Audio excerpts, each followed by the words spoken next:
सर्व सन्माननीय मला ऐकता येईल. उपस्थित सर्व पालक, गुगल मीटच्या माध्यमाने आज आपण पुन्हा एकत्रित येऊन ज्या ठिकाणी आपण 7वं पुष्प आपलं करिअर मार्गदर्शन अभ्यासमाला याचं गुंफवीत आहोत आणि आज आपल्याला दिलेले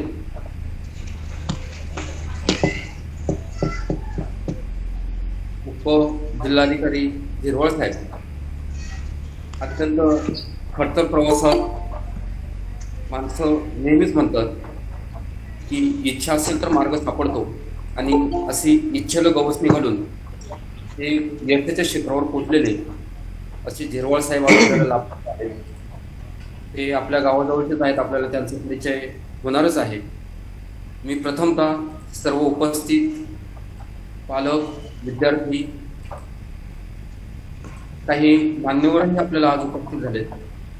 मी त्यांचं कर्मवीर ॲडव्होकेट विठ्ठलराव हांडे जनता विद्यालय चाटोरीच्या वतीने आणि मराठा विद्या प्रसारक समाज संस्थेच्या वतीने स्वागत करतो. आणि मित्र चव्हाण सरांनी करून द्यावं अशी मी त्यांना विनंती करतो. चव्हाण सर. हो, सुस्वागतम. आज आपल्याला लाभलेले पाहुणे म्हणजे हिरामनजी झिरवाळ साहेब, आदरणीय हिरामनजी झिरवाळ साहेब.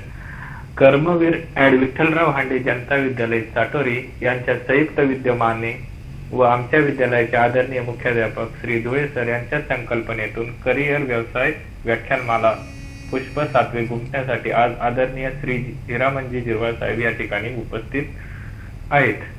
त्यांचे विद्यालयातील सर्व शिक्षक तसेच शिक्षकेतर कर्मचारी, गुगल मीट ॲपद्वारे सहभागी असलेले आमच्या विद्यालयातील लाडके विद्यार्थी, तसेच सहभागी सर्व सन्माननीय पालक, तसेच सहभागी पाहुणे सर्वांचे मी विद्यालय परिवारातर्फे हार्दिक असे स्वागत करतो. आता साहेबांचा परिचय करून द्यायचा झाल्यास, सध्या सन्माननीय हिरामनजी झिरवाळ साहेब उपजिल्हाधिकारी तथा विशेष कार्य अधिकारी उपाध्यक्ष विधानसभा महाराष्ट्र राज्य विधान भवन मुंबई येथे सदर पदावर कार्यरत आहेत. आणखी त्यांचं प्राथमिक शिक्षणाचं जर बघितलं, दिंडोरी तालुक्यातील एक छोटंसं गाव खुंटीच्या पाड्याचे ते रहिवासी असून त्यांचे 1ली ते 4थीचे शिक्षण तेथेच जिल्हा परिषद शाळेत झालेले आहे. तर 5वी ते 7वीचे शिक्षण जिल्हा परिषद शाळा पिंपळपाडा येथे झालेले आहे. तसेच माध्यमिक शिक्षण माध्यमिक विद्यालय पिंपळपाडा येथे झालेले आहे. यानंतर त्यांनी उच्च माध्यमिक शिक्षण म्हणजे 11वी 12वी साठी आपल्या संस्थेच्या मराठा विद्या प्रसारक समाज नाशिक संस्थेच्या KTHM महाविद्यालय येथे झाले. परिस्थिती अतिशय गरीब असल्यामुळे, शिक्षण घेत असल्यामुळे त्यांना तातडीची नोकरीची गरज होती. मग त्यांनी D.Ed करण्याचा निश्चय केला. मग D.Ed करत असताना D.Ed सुद्धा त्यांनी आपल्याच शाखेतील म्हणजे आपल्या संस्थेमध्ये आपल्याच शाखेतील महर्षी शिंदे अध्यापक विद्यालय गंगापूर रोड येथे केले. या ठिकाणी मेरिटनुसार त्यांची निवड D.Ed साठी झाली.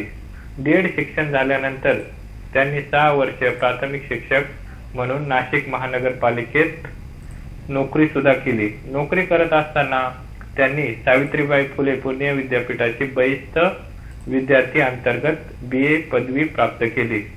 नंतर त्यांना वेगळं काहीतरी करण्याची आवड असल्यामुळे त्यांनी MPSCच्या परीक्षेची माहिती मिळवली. MPSCच्या माध्यमातून आपण काहीतरी वेगळे पण करू शकतो आणि आपण मोठे एखादं पद भूषवू शकतो हे त्यांच्या मनात ठाम होतं.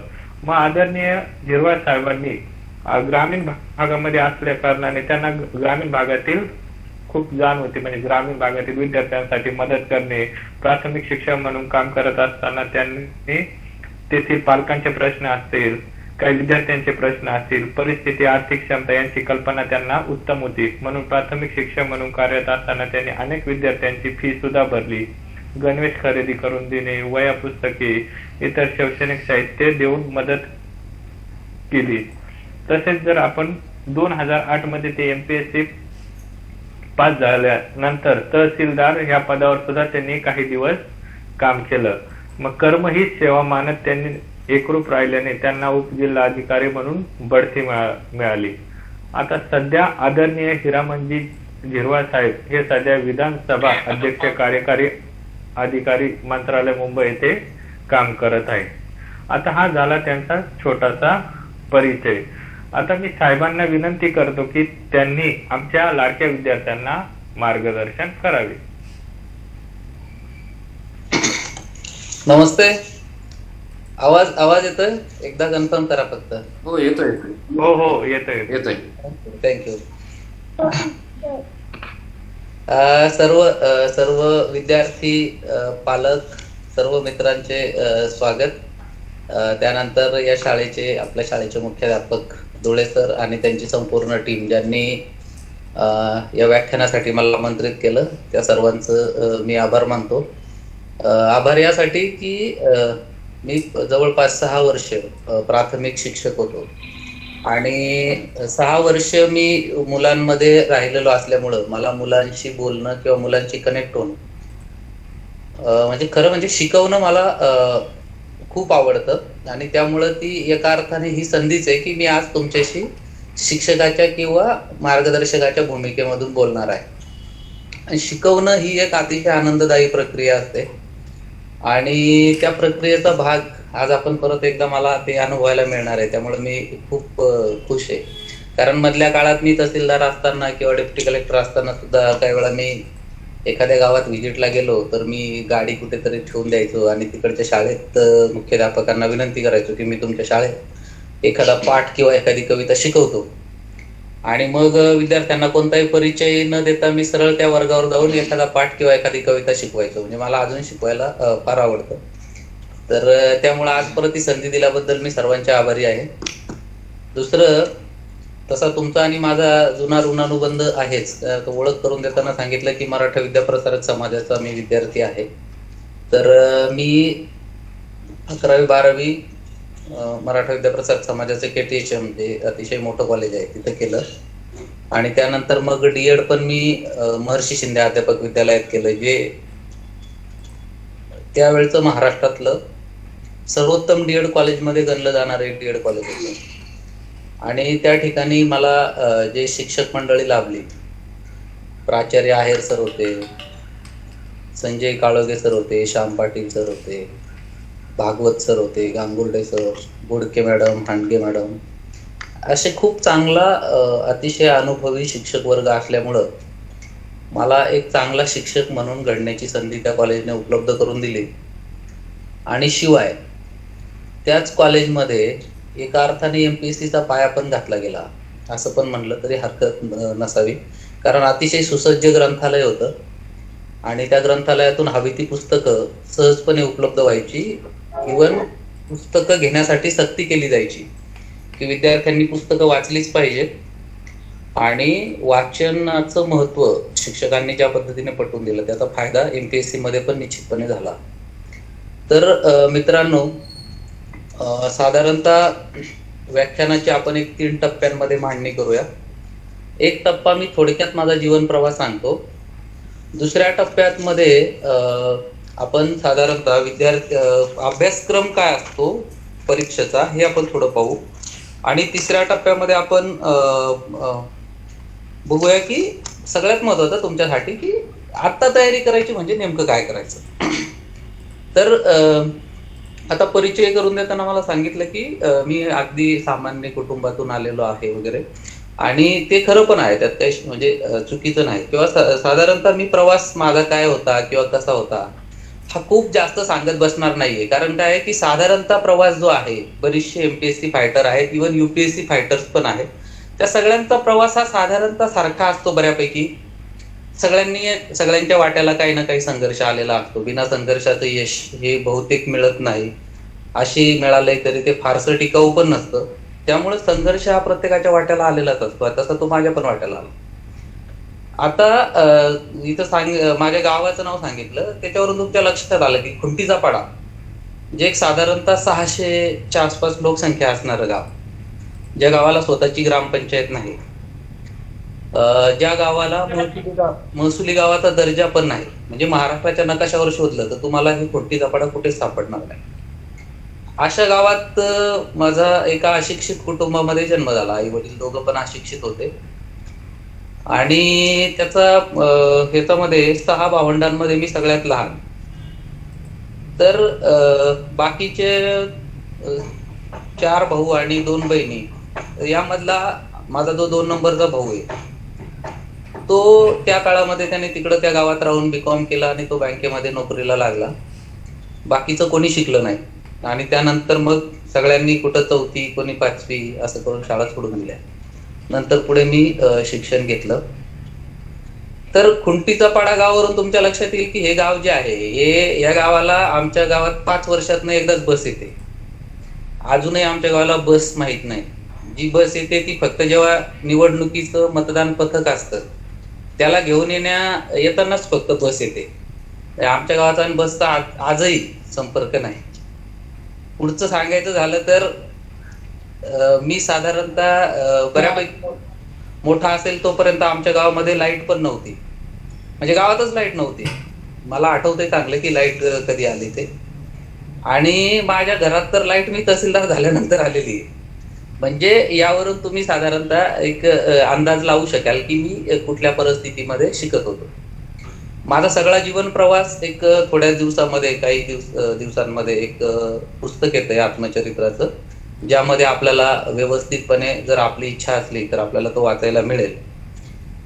त्यामुळं मी त्याविषयी फारसं जास्त सांगत नाही. आणि दुसरं म्हणजे साधारणतः संघर्ष हा सगळ्यांचा असतो, त्यामुळे आपला संघर्ष खूप वेगळा आहे किंवा काय असं मला फारसं काही वाटत नाही. त्यामुळं हा माझा थोडक्यात, मी 1ली ते 4थी खुंटीच्या पाड्यात शिकलो. 5वी ते 7वी परत पिंपळपाडा म्हणून गाव आहे तिकडं प्राथमिक शाळेत जिल्हा परिषदेला शिकलो. नंतर त्याच वेळेस तिकडे जनता सेवा मंडळ नाशिकचं माध्यमिक विद्यालय सुरू झालं होतं. 8वी ते 10वी तिकडे मी 8वी 10वी केली. तसा म्हणजे मी 1ली पासून फार म्हणजे शिक्षकांच्या दृष्टीने लाडका आणि हुशार विद्यार्थी राहिलेलो आहे. त्यामुळं साधारणतः टॉपर असायचो प्रत्येक वर्गामध्ये. पहिला नंबर मिळवणे, टॉपर येणे हे आताचा शब्द झाला, पण त्यावेळच्या काळात पहिला नंबर मिळवणे असा मी विद्यार्थी असायचो. मी पहिला नंबर साधारण सोडत नसो. तर 10वी पर्यंत माझं मग तिकडं शिक्षण झालं. 10वीला आमचं ननाशी नावाचं केंद्र होतं. ननाशी केंद्र बहुतेक चव्हाण सर त्या ननाशीचे आहेत. त्यांना कल्पना असेल की बऱ्याच वेळा काही जण असे की पोरं 10वीला पास होत नाही म्हणून ननाशी केंद्र येईल अशा शाळेमध्ये ऍडमिशन घेऊन कॉपी सेंटरवर पोरं ठेवायचे, असा प्रकार त्यावेळी चालायचा. अगदी कॉप्या चालायच्या जोरात. परंतु मला व्यवस्थित माहित होतं 10वीत असताना सुद्धा की कॉप्या करून फार पुढे जाता येणार नाही, म्हणून आपला अभ्यास आपल्याकडे असला पाहिजे आणि व्यवस्थित असला पाहिजे. म्हणून मी कॉपी सेंटर जरी असलं तरीही कॉपीच्या भरोशावर न राहता व्यवस्थित अभ्यास करून व्यवस्थित परीक्षा दिली. सगळे प्रश्नांची उत्तर ही आपल्या भाषेत असली पाहिजे याचा कटाक्ष ठेवला. आणि 10वीला मी त्या केंद्रामधून 72-73% मार्क्स घेऊन केंद्रातून पहिला आलो. नंतर मग मी केटीएचएमला, भाऊ नाशिकमध्ये बँकेत काम करत असल्यामुळे केटीएचएमला प्रवेश घेतला. आणि मग केटीएचएम मध्ये 11वी सायन्सला प्रवेश घेतला होता मी. म्हणजे पहिला डॉक्टर व्हायचं असं माझं स्वप्न होतं. परंतु केटीएचएमला आल्यानंतर एकदम इंग्लिशचं सगळं वातावरण, त्यानंतर पोरांनी बरेचसे क्लासेस लावलेले, या सगळ्या गोष्टी पाहिल्यानंतर आणि एकदम खेड्यातून आलेला खेडूत मुलगा ज्याला एक्सक्यूज मी आणि सॉरी बिरी हे सगळे शब्द सुद्धा फार विचित्र आणि वेगळे वाटायचे. अशा वातावरणात असल्यामुळं मला बऱ्यापैकी न्यूनगंड तयार झाला की अरे हे आपल्याला जमणार नाही. आणि मग मी कसं तरी 11वी सायन्स पास केला आणि 12वीला मात्र मी आर्टला ऍडमिशन घेतली. आणि साईड चेंज करून आर्टला ऍडमिशन घेऊन आर्टच्या वर्गात मात्र मी अतिशय परत केटीएचएमला सुद्धा एक चांगला विद्यार्थी म्हणून माझं नाव सगळे आमचे प्राध्यापक घ्यायचे. तिकडं पण चांगले मला 12वी पर्यंत चांगलं हे मिळालं. आणि 12वीला पण मला चांगले मार्क्स मिळवून मी एक जवळपास डिस्टिंक्शन इतके मार्क्स मिळवून मी 12वी पास झालो. नंतर मग लवकरात लवकर नोकरी मिळवावी म्हणून सांगितल्याप्रमाणे शिक्षक महर्षी शिंदेला मी शिकलो. आणि मग पुढे गेलो कॉर्पोरेशन मध्ये. त्याच्या आधी मी जिल्हा परिषदेत नोकरीला लागलो. परंतु एमपीएससी करायचं असल्यामुळं आणि अगदी खेड्यातली नोकरी असल्यामुळं तिथं त्यावेळेस इतक्या सुविधा नव्हत्या की मोबाईल, इंटरनेट हे सगळं काहीच नव्हतं. मग त्यामुळं मी ती सोडली नोकरी आणि नाशिकमध्ये एका खाजगी संस्थेमध्ये नोकरीला लागलो. परंतु मग परत घरून थोडा विरोध व्हायला लागला की सरकारी नोकरी सोडून खाजगी नोकरीमध्ये गेलो. मग परत ती नोकरी सोडली आणि मग मी कॉर्पोरेशन मध्ये परत शिक्षक झालो. आणि त्यानंतर मग राज्यसेवा केल्यानंतर परत एकदा शिक्षकाची नोकरी सोडली. तर अशा पद्धतीने मी 3 वेळा शिक्षकाची नोकरी सोडली. राज्यसेवेची मग अशी तयारी वगैरे व्यवस्थितपणे पूर्ण केली आणि मग राज्यसेवेमधून माझं तहसीलदार पदावर सिलेक्शन झालं. तहसीलदार मग चंद्रपूरमध्ये मी नक्षलग्रस्त भागात जवळपास 4.5 वर्ष काम केलं. त्यानंतर नागपूर जिल्ह्यामध्ये काम केलं. नंतर मग बीड जिल्ह्यामध्ये काही दिवस काम केलं आणि नंतर मग प्रमोशनने उपजिल्हाधिकारी म्हणून मी परत नागपूरमध्ये उमरेडला प्रांत म्हणून काम केलं. आणि आता सध्या महाराष्ट्राचे विधानसभेचे उपाध्यक्ष नामदार झिरवाळ साहेब जे आहेत त्यांच्याकडे मी विशेष कार्य अधिकारी म्हणून विधान भवन मुंबई इथं काम करतो. तर असा हा साधारणतः प्रवास.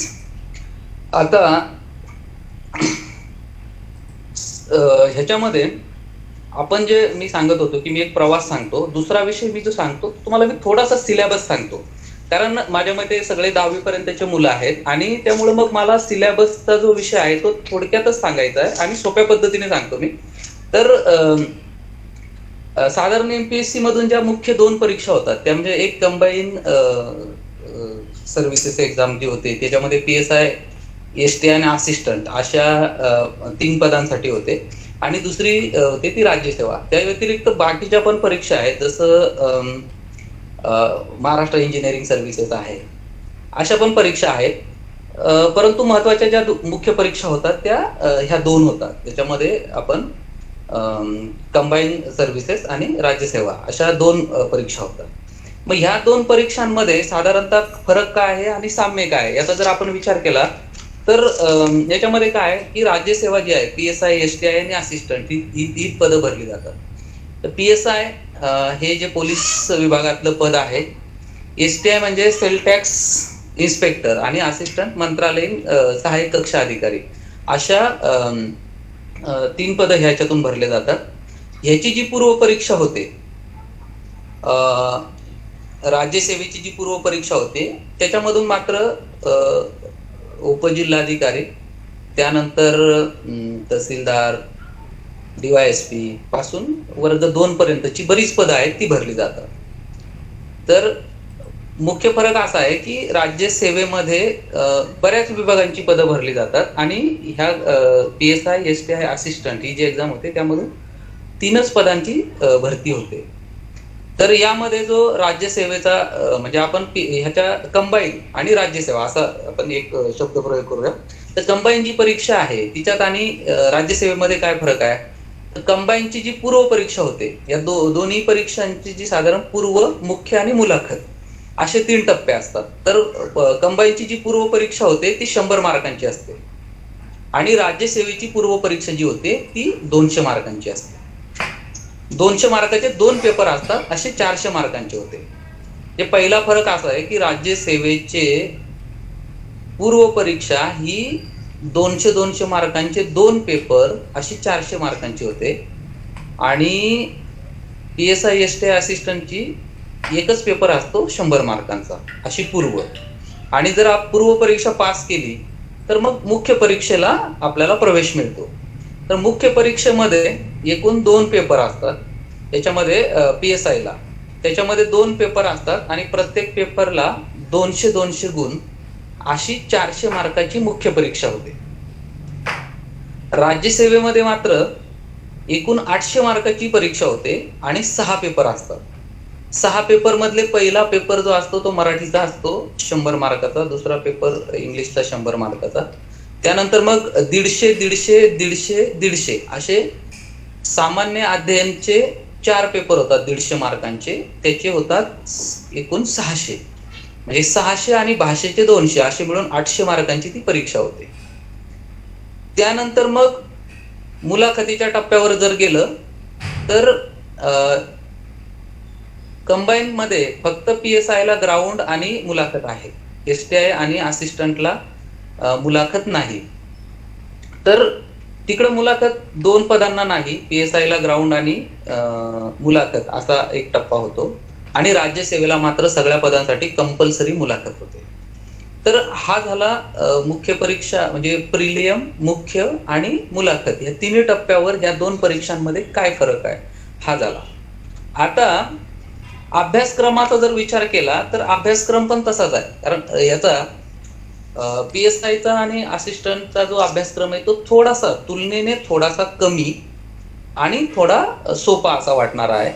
राज्यसेवेचा अभ्यासक्रम मात्र तोच आहे, परंतु जास्त ब्रॉड आहे आणि थोडा अवघड वाटणारा असा असा आहे. म्हणजे तुलनेने ह्याच्या कंबाईनच्या तुलनेने थोडासा जास्त अवघड वाटणारा. परंतु असं काही नाही की तो म्हणजे अभ्यासक्रमाचा जो विषय आहे तो खूपच म्हणजे अगदीच अशक्य होईल किंवा असा होईल असं असं काही नाही. मग बऱ्याच वेळा मुलांचा असा प्रश्न असतो की मला दोन्ही परीक्षा करायच्या आहेत किंवा मला दोन्ही करायच्या आहेत किंवा मला ही द्यायची आहे ती द्यायची आहे, मग काय करायला केलं पाहिजे. आता आपल्याकडे 10वी पर्यंतचा एज ग्रुप असल्यामुळे मी डिटेल अभ्यासक्रमामध्ये जात नाही. खरं म्हणजे माझ्याकडे सगळा अभ्यासक्रम व्यवस्थित डिटेल आहे आता, जो मी तुम्हाला सांगू शकेल, पण त्यामध्ये बराच वेळ जाईल.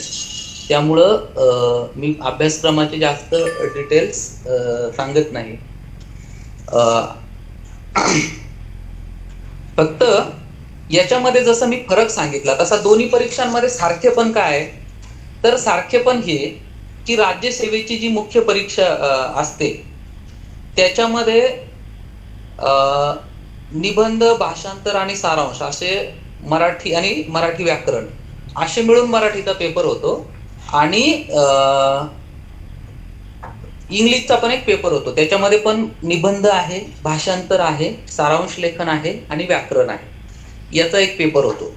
थोडक्यात मराठी विषय हा व्यवस्थित समजून घेणं, हा समजून घेतला तर तो आपल्याला राज्यसेवेला पण कामात येतो आणि PSI STI असिस्टंट ह्या परीक्षेला पण कामात येतो. म्हणजे दोन्ही ठिकाणी या दोन्ही ठिकाणी आपल्याला मराठीचा हा अभ्यास कामात येईल.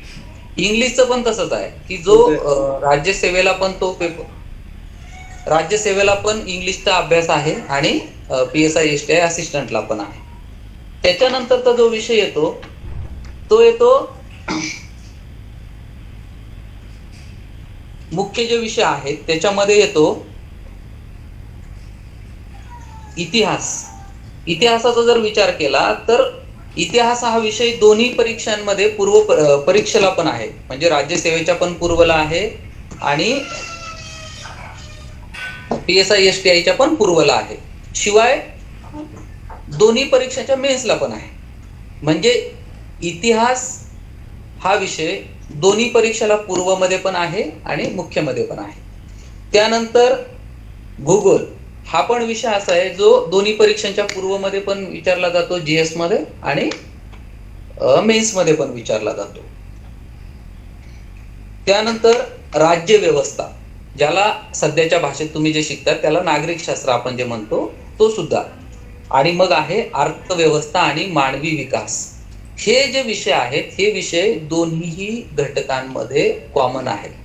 त्यामुळं आता आपण आपल्या व्याख्यानाच्या तिसऱ्या टप्प्याकडे जाऊ, ज्या टप्प्यामध्ये मी तुम्हाला सांगणार होतो की विद्यार्थी असताना आपण अभ्यास कसा केला पाहिजे. तर याच्यामध्ये साधारणतः आपण अभ्यास जर पाहिला तर मी आता जे तुम्हाला सांगितलं की मराठी आणि इंग्लिश हे दोन विषय झाले. पुढचा विषय जो आहे एक चालू घडामोडी जो आहे हा सुद्धा विषय दोन्ही विषयांमध्ये दोन्हीकडे येतो, ज्याच्यामध्ये राज्यसेवा असो किंवा कंबाईन असो. त्याच्यामध्ये कुठल्या कुठल्या घटना आहेत, करंट इव्हेंट ऑफ स्टेट, त्यामध्ये नॅशनल अँड इंटरनॅशनल इम्पॉर्टन्स. सध्याच्या ज्या चालू घडामोडी आहेत, चालू महत्वाच्या घटना आहेत ज्यामध्ये नॅशनल अँड इंटरनॅशनल इम्पॉर्टन्स आहे, अशा घटनांमध्ये आपल्याला त्या राज्यसेवा आणि दोन्ही परीक्षामध्ये तो येतो. त्यानंतर हिस्ट्री जे आहे, history of India and Indian national movement असा साधारणतः त्याचा अभ्यास आहे. म्हणजे भारताचा इतिहास आणि भारताची राष्ट्रीय चळवळ, त्याच्यामध्ये आधुनिक भारताचा इतिहास येतो. 1818 म्हणजे ज्यावेळेस प्लासीची लढाई झाली आणि ब्रिटिशांनी भारतामध्ये राज्य स्थापन केलं तिथपासून तर 1947 15 ऑगस्ट भारत स्वतंत्र होईपर्यंत. आणि त्यानंतर काही रेफरन्सेस येतात इंडिया आफ्टर इंडिपेंडन्स, म्हणजे स्वातंत्र्यानंतर भारतामध्ये जे काही घटना घडल्या त्याच्या पण काही महत्वाचे विषय येतात. त्यानंतर मग पुढचा भूगोल आहे, त्याच्यामध्ये Maharashtra, India and world geography, त्याच्यामध्ये महाराष्ट्राचा, भारताचा आणि जगाचा भूगोल. त्याच्यामध्ये फिजिकल जिओग्राफी, सोशल. सर थोडा अडचण येत. हा हॅलो हॅलो हॅलो, आवाज येतोय का सर? कोणाला काही अडचण आहे का? नाही नाही ते येतोय सर आवाज चालू येतोय आपला सर आवाज, बोला तो. हा हा, काही विचारायचं होतं? त्यांच्याकडून माईक अनसर्टनली चालू झाला होता आणि ओके प्रश्नोत्तरासाठी ओके, आपण वेळ दिलेली आहे. हा ठीक ठीक ठीक, ओके. तर याच्यामध्ये बघा, आपण हिस्ट्रीवर बोलत होतो, आपल्या जिओग्राफीवर बोलत होतो. त्याच्यामध्ये फिजिकल जिओग्राफी, प्राकृतिक भूगोल, सोशल सामाजिक भूगोल, आर्थिक भूगोल, त्याच्यानंतर geography of Maharashtra, India and the world, अशा विषयांवरती येतात साधारणतः. त्याच्यानंतर पॉलिटी, याच्यामध्ये ज्याला आपण नागरिक शास्त्र आज म्हणतो, त्याच्यामध्ये पॉलिटी अँड गव्हर्नन्स, त्याच्यामध्ये महाराष्ट्र अँड इंडिया, त्याच्यामध्ये भारताची राज्यघटना, constitution, political system, Panchayati Raj, urban governance, public policy, rights and issues, अशा याच्यावर येतात. म्हणजे पंचायत राज आहे, राजकीय व्यवस्था आहे, त्यानंतर ग्रामीण आणि शहरी प्रशासन आहे, मानवी हक्क वगैरे आहे, या विषयावर येतं. त्यानंतर अर्थशास्त्र, त्यामध्ये इकॉनॉमिक अँड सोशल डेव्हलपमेंट. आता अर्थशास्त्राचा बघा, अर्थशास्त्राचा विचार करताना 9वी पासून बहुतेक अर्थशास्त्र सुरू होतंय आता शालेय स्तरावरती, स्वतंत्र विषय म्हणून. तर अर्थशास्त्राचा जो विचार केला तर एमपीएससी मध्ये फक्त अर्थशास्त्र असा विषय न घेता इकॉनॉमिक अँड सोशल डेव्हलपमेंट असं केलंय, अर्थशास्त्र आणि सामाजिक विकास. कारण अर्थशास्त्राचा वापर हा सामाजिक विकासासाठी झाला पाहिजे, किंवा येणारा पैसा जो आहे, शेवटी भारत हे कल्याणकारी राज्य आहे आणि त्यामुळं मग सगळ्यांचं कल्याण करणं हे राज्याचं कर्तव्य ठरतं. म्हणून अभ्यासक्रम देतानाच असा दिलाय की इकॉनॉमिक अँड सोशल डेव्हलपमेंट, याच्यामध्ये सस्टेनेबल डेव्हलपमेंट. आता नुसतं विकास असा संकल्पना राहिली नाही. पूर्वी किती विकास झाला, काय विकासच झाला नाही असं म्हटलं जायचं, पण आता फक्त विकास असं म्हटलं जात नाही, आता शाश्वत विकास अशा पुढच्या टप्प्यावर आपण पोहोचलो. मग विकास आणि शाश्वत विकास याच्यामध्ये काय फरक आहे वगैरे गोष्टी. त्याच्यानंतर मग शाश्वत विकासासाठीची जी धोरणं आहेत किंवा त्याच्यासाठीची जी काही निर्णय घेतले जातात, त्याची इम्प्लिमेंटेशन होतं, त्या गोष्टींवर त्याच्यामध्ये असतं. त्यानंतर मग गरिबी, त्या सर्वसमावेश विकास, त्यानंतर म्हणजे वेगवेगळ्या भौगोलिक परिस्थितीमध्ये विकासाचा जो अनुशेष तयार होतो वगैरे. Social sector initiative, social sector मधून विकासासाठी काही नवीन हे केलं जातं का, योगदान दिलं जातं का, ह्याचा विचार केला जातो. त्यानंतर मग एक विषय आहे general issues on environmental ecology, biodiversity, climate change, असे काही विषय आहेत. आणि सामान्य विज्ञान, त्याच्यामध्ये general issues of environmental ecology, नंतर बायोडायव्हर्सिटी, जैवविविधता, क्लायमेट चेंज, वातावरण, जागतिक वातावरण बदल वगैरे, आणि जनरल सायन्स. तर थोडक्यात सांगण्याचा उद्देश काय की तुम्ही 3-4 गोष्टी आजच्या पहिलं याच्यामध्ये लक्षात घेतल्या पाहिजे. 1, मराठी. 2, व्यवस्थितपणे जर लक्षात घेतलं तर आपल्या लक्षात येईल की मराठी हा एक सब्जेक्ट, दुसरा इंग्लिश, तिसरा इतिहास, चौथा भूगोल, नंतर पॉलिटी, त्यानंतर अर्थशास्त्र, त्यानंतर विज्ञान,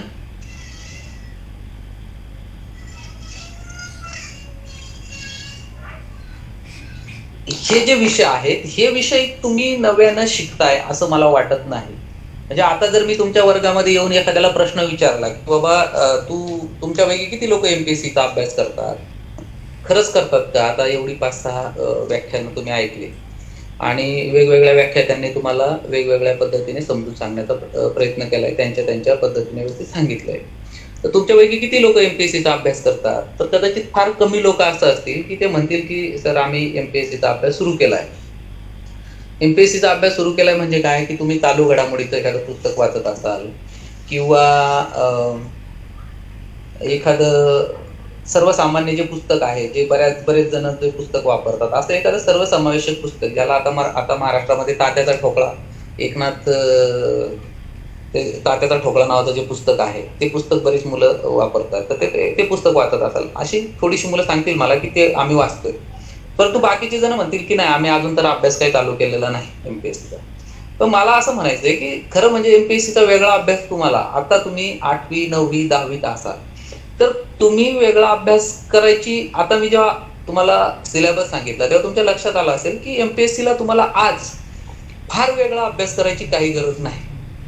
तुम्ही आज जो विषय शिकतात तोच विषय अगदी सहजपणे, शांतपणे आणि सखोलपणे जर शिकून घेतला तर तुम्ही आजही एमपीएससीचा अभ्यास करतात असंच तुम्हाला वाटेल.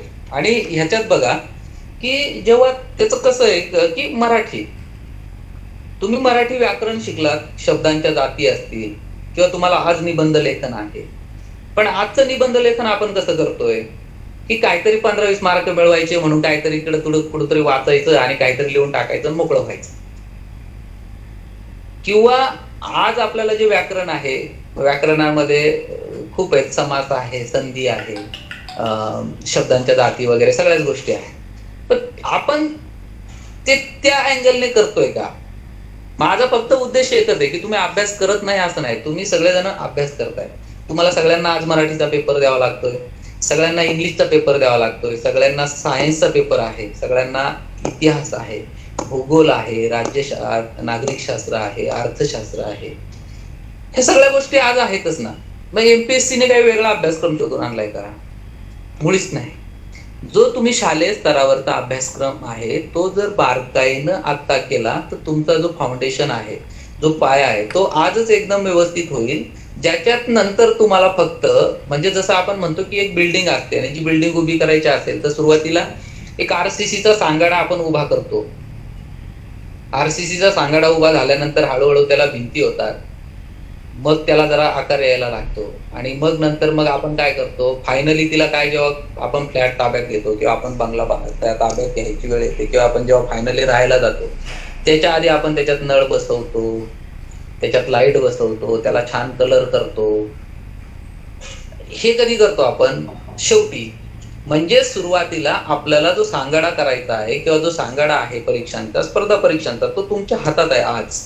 आणि जर त्यासाठी तुम्हाला वेगळ्याने फारसं काही करायची गरज नाही आहे, तोच अभ्यासक्रम फार बारकाईनं समजून घेतला की मराठी काय, मराठी निबंध लेखन असतं, मराठी सारांश लेखन म्हणजे नेमकं काय, कसं करायचं, किंवा मराठीतला ट्रान्सलेशनचा पार्ट असतो किंवा इंग्लिशमध्ये ट्रान्सलेशन असतं, ते कसं ट्रान्सलेशन करायचं, शब्दशः ट्रान्सलेट करायचं की त्याच्या भावार्थ ट्रान्सलेट करायचा, काय करायचं, किंवा आमच्या एखाद्या शब्दाला मराठीत काय शब्द आहे, ह्या पद्धतीने जर आपण प्रत्येक वेळी करत केलं, म्हणजे आजचं सारांश लेखन मी जेव्हा करतो तेव्हा मी 9वीचा पेपर मराठीचा सोडवतोय, सोबत मी माझ्या राज्यसेवेची किंवा PSIच्या परीक्षेची तयारी करतोय.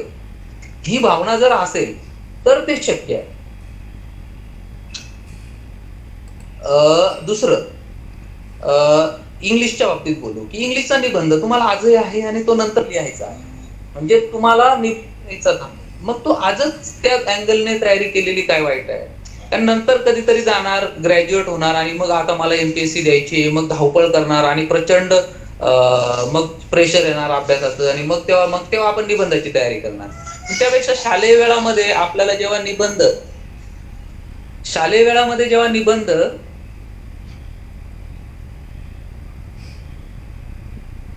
हा तुमचा नेहमीचाच पार्ट आहे, तर त्यावेळेस तुम्ही निबंध का व्यवस्थित मी लिहू नये? आत्ताचाच माझा निबंध कदाचित हाच विषय थोडासा व्यापक स्वरूपात माझ्या एमपीएससीच्या परीक्षेला येणार आहे. मग आत्ताच हा निबंध मी चांगला लिहायची तयारी का करू नये?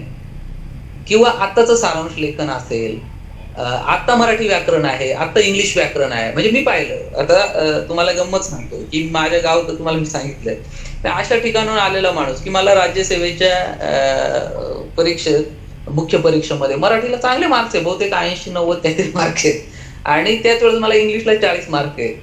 म्हणजे जर मला इंग्लिशला त्यावेळेस मराठी इतके चांगले मार्क्स असते तर मग मला अजून तहसीलदारपेक्षा वरची पोस्ट मिळाली असती. पण इंग्लिश खेड्यात राहिल्यामुळे इंग्लिशची जी साधारणतः अवस्था असते किंवा खेड्यातल्या मुलांचं इंग्लिश विषयी जे एक प्रकारचं उदासीनता असते किंवा भीती असते, तर त्यामुळे मग ते इंग्लिशला कमी मार्क पडले. म्हणजे हीच बघा की हीच तयारी जेव्हा आपण अभ्यास करतोय, मग एमपीएससी करायचंय किंवा युपीएससी सुद्धा, युपीएससी मध्ये सुद्धा काय वेगळं काय आणलेलं असतं का? नाही, हाच अभ्यासक्रम आहे, याला थोडंसं सखोल केलेलं असतं. मग ज्यावेळेस तुम्ही हा सगळा अभ्यास व्यवस्थितपणे कराल, मराठीचा झाला, इंग्लिशचा 2 विषयांवर बोललो आपण, इतिहासामध्ये तरी काय आहे की आपण इतिहास शिकतोच आहे ना. म्हणजे चौथीला छत्रपती शिवाजी महाराजांचा इतिहास आहे बहुतेक स्टेट बोर्डला, 5वीला भारताचा स्वातंत्र्य लढा आहे. हेच अभ्यासक्रम आहे ना पुढे, आणि तोच अभ्यासक्रम पुढे पुढे व्यापक होत जातोय, बाकी काय नाही. मग त्यामुळे इतिहास आज शिकताना, भूगोल आज शिकताना मी हा सगळा अभ्यास जो आहे तो एमपीएससी ची तयारी म्हणूनच करतोय या हिशोबाने जर केला तर तुम्हाला त्यावेळेस इतिहास भूगोलाचं टेन्शन येणार नाही. भूगोल आहे, आता भूगोलाचा अभ्यास करताना आपण नुसतं भूगोल शिकतो, तर भूगोल आपल्या आजूबाजूला असतो ना, तो भूगोल आपण पाहायला कधी शिकणार? आपल्या आजूबाजूला भूगोल आहे, नाशिक जिल्हा आहे, नाशिकच्या पश्चिमेला त्र्यंबकेश्वर पासून किंवा सुरगाण्यापासून खाली इगतपुरी पर्यंत सह्याद्रीची रांग दक्षिणोत्तर पसरलेली आहे. त्यानंतर मग आमचा समजा दिंडोरी तालुका आणि सुरगाण्याच्या बॉर्डरवरून सातमाळ्याची रांग, जी केम सप्तशृंगी डोंगर ज्याच्यामध्ये आहे, ती सातमाळा डोंगर रांग पुढे गेलेली आहे आणि पुढे ती अजिंठ्याच्या रांगेला मिळते. गोदावरीचं खोरं आहे, तुम्ही सगळे निफाडवाले गोदावरीच्या खोऱ्यामध्ये राहणार आहे सगळं, आपण सगळे. ह्या भूगोल जो आहे जो तुम्ही शिकताय तो तुम्हाला दिसतोय का?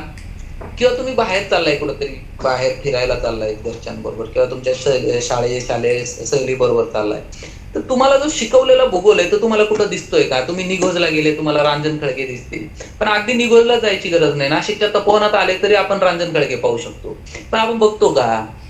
मग नाहीतर मग आपण काय करतो की तपोवनात आलो म्हणजे इकडं सीतेची गुफा होती, इकडे जटायूचा वध झाला वगैरे, ह्या गोष्टी आपण फार म्हणजे याच्याने बघत असतो की आपल्याला ते चांगलं आहे, हरकत नाही, उत्सुकतेने पाहिला काय हरकत नाही.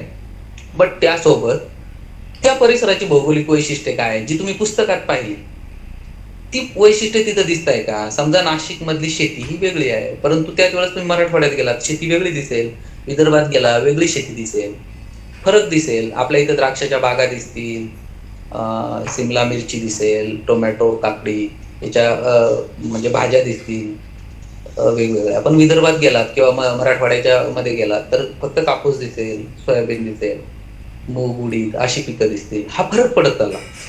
भूगोल तुम्ही आज शिकताय, भूगोल तुम्ही रोज बघताय, तर ह्या गोष्टी एकमेकांशी आपल्याला जुळवता आल्या पाहिजे. तसंच भूगोल आपण पाहिला. नंतर आहे अर्थशास्त्र. अर्थशास्त्र हे तुमच्या रोजच्या जगण्याचं शास्त्र आहे. बऱ्याच जणांना अर्थशास्त्र हे फार अवघड वगैरे वाटतं, तर असं काही नाही. कारण अर्थशास्त्र म्हणजे काय की तुमच्या गरजा म्हणजे माणसाच्या गरजा काय मर्यादित साधनं आहेत आणि अमर्यादित गरजा आहे, ह्यांचा मेळ घालायला शिकवणारं शास्त्र म्हणजे अर्थशास्त्र.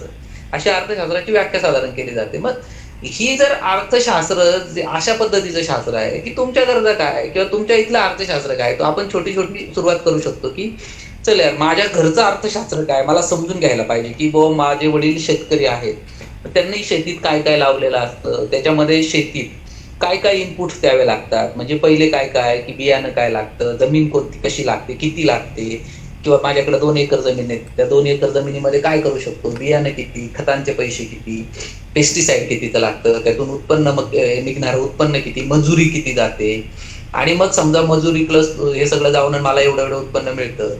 तर भूमी, श्रम, संयोजन आणि भांडवल असे 4 महत्वाचे घटक आहेत अर्थशास्त्रामध्ये. मग ह्या 4 घटकांचं तुमच्या आजूबाजूला काय चित्र आहे? तुम्ही शेतीचं उदाहरण घेतलं, एखाद्या किराणा दुकानदाराचं उदाहरण घेतलं की त्याचं कसं चालतं,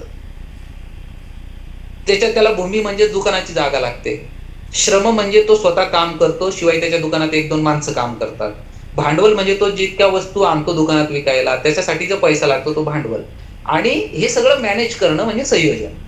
ह्या 4 गोष्टींमधून त्याचं उत्पन्न निघतं. मग ते उत्पन्न किती निघतंय, तो जितके इनपुट्स देतो तेवढं निघतंय का की नाही निघत. ह्या गोष्टींचा आपण आपल्या आयुष्याशी रिलेट करायला शिकलं पाहिजे किंवा त्याच्यावर विचार केला पाहिजे. 8वी-9वीचा मुलगा म्हणजे विचार करू शकतो की बरं हे असं कसं, याच्यात परवडतं कसं.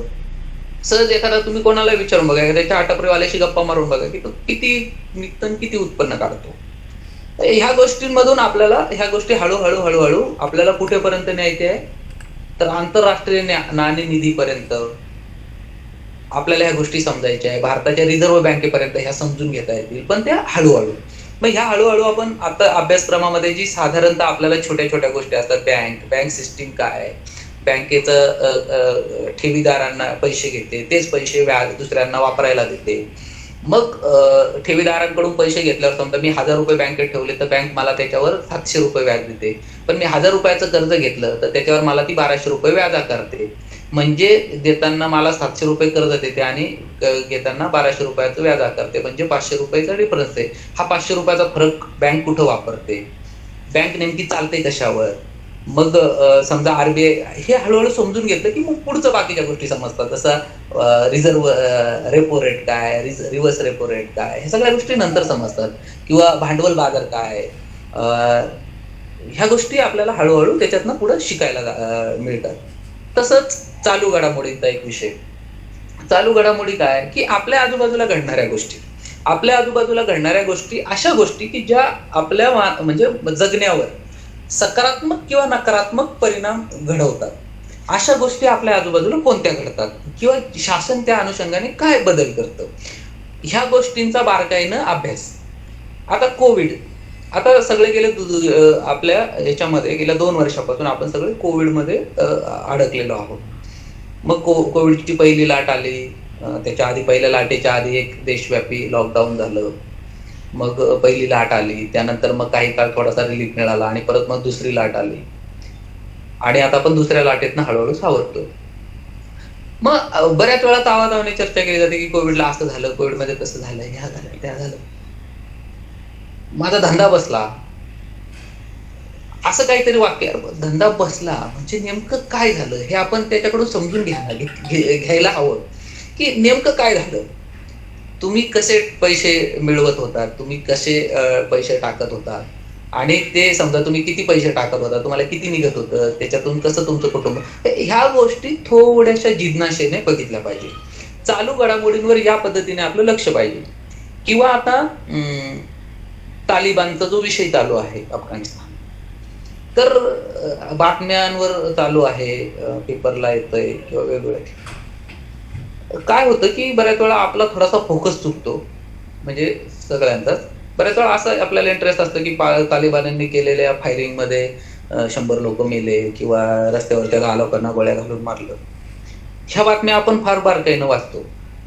पण तालिबान कोण आहे, तालिबान शब्दाचा अर्थ काय, तालिबान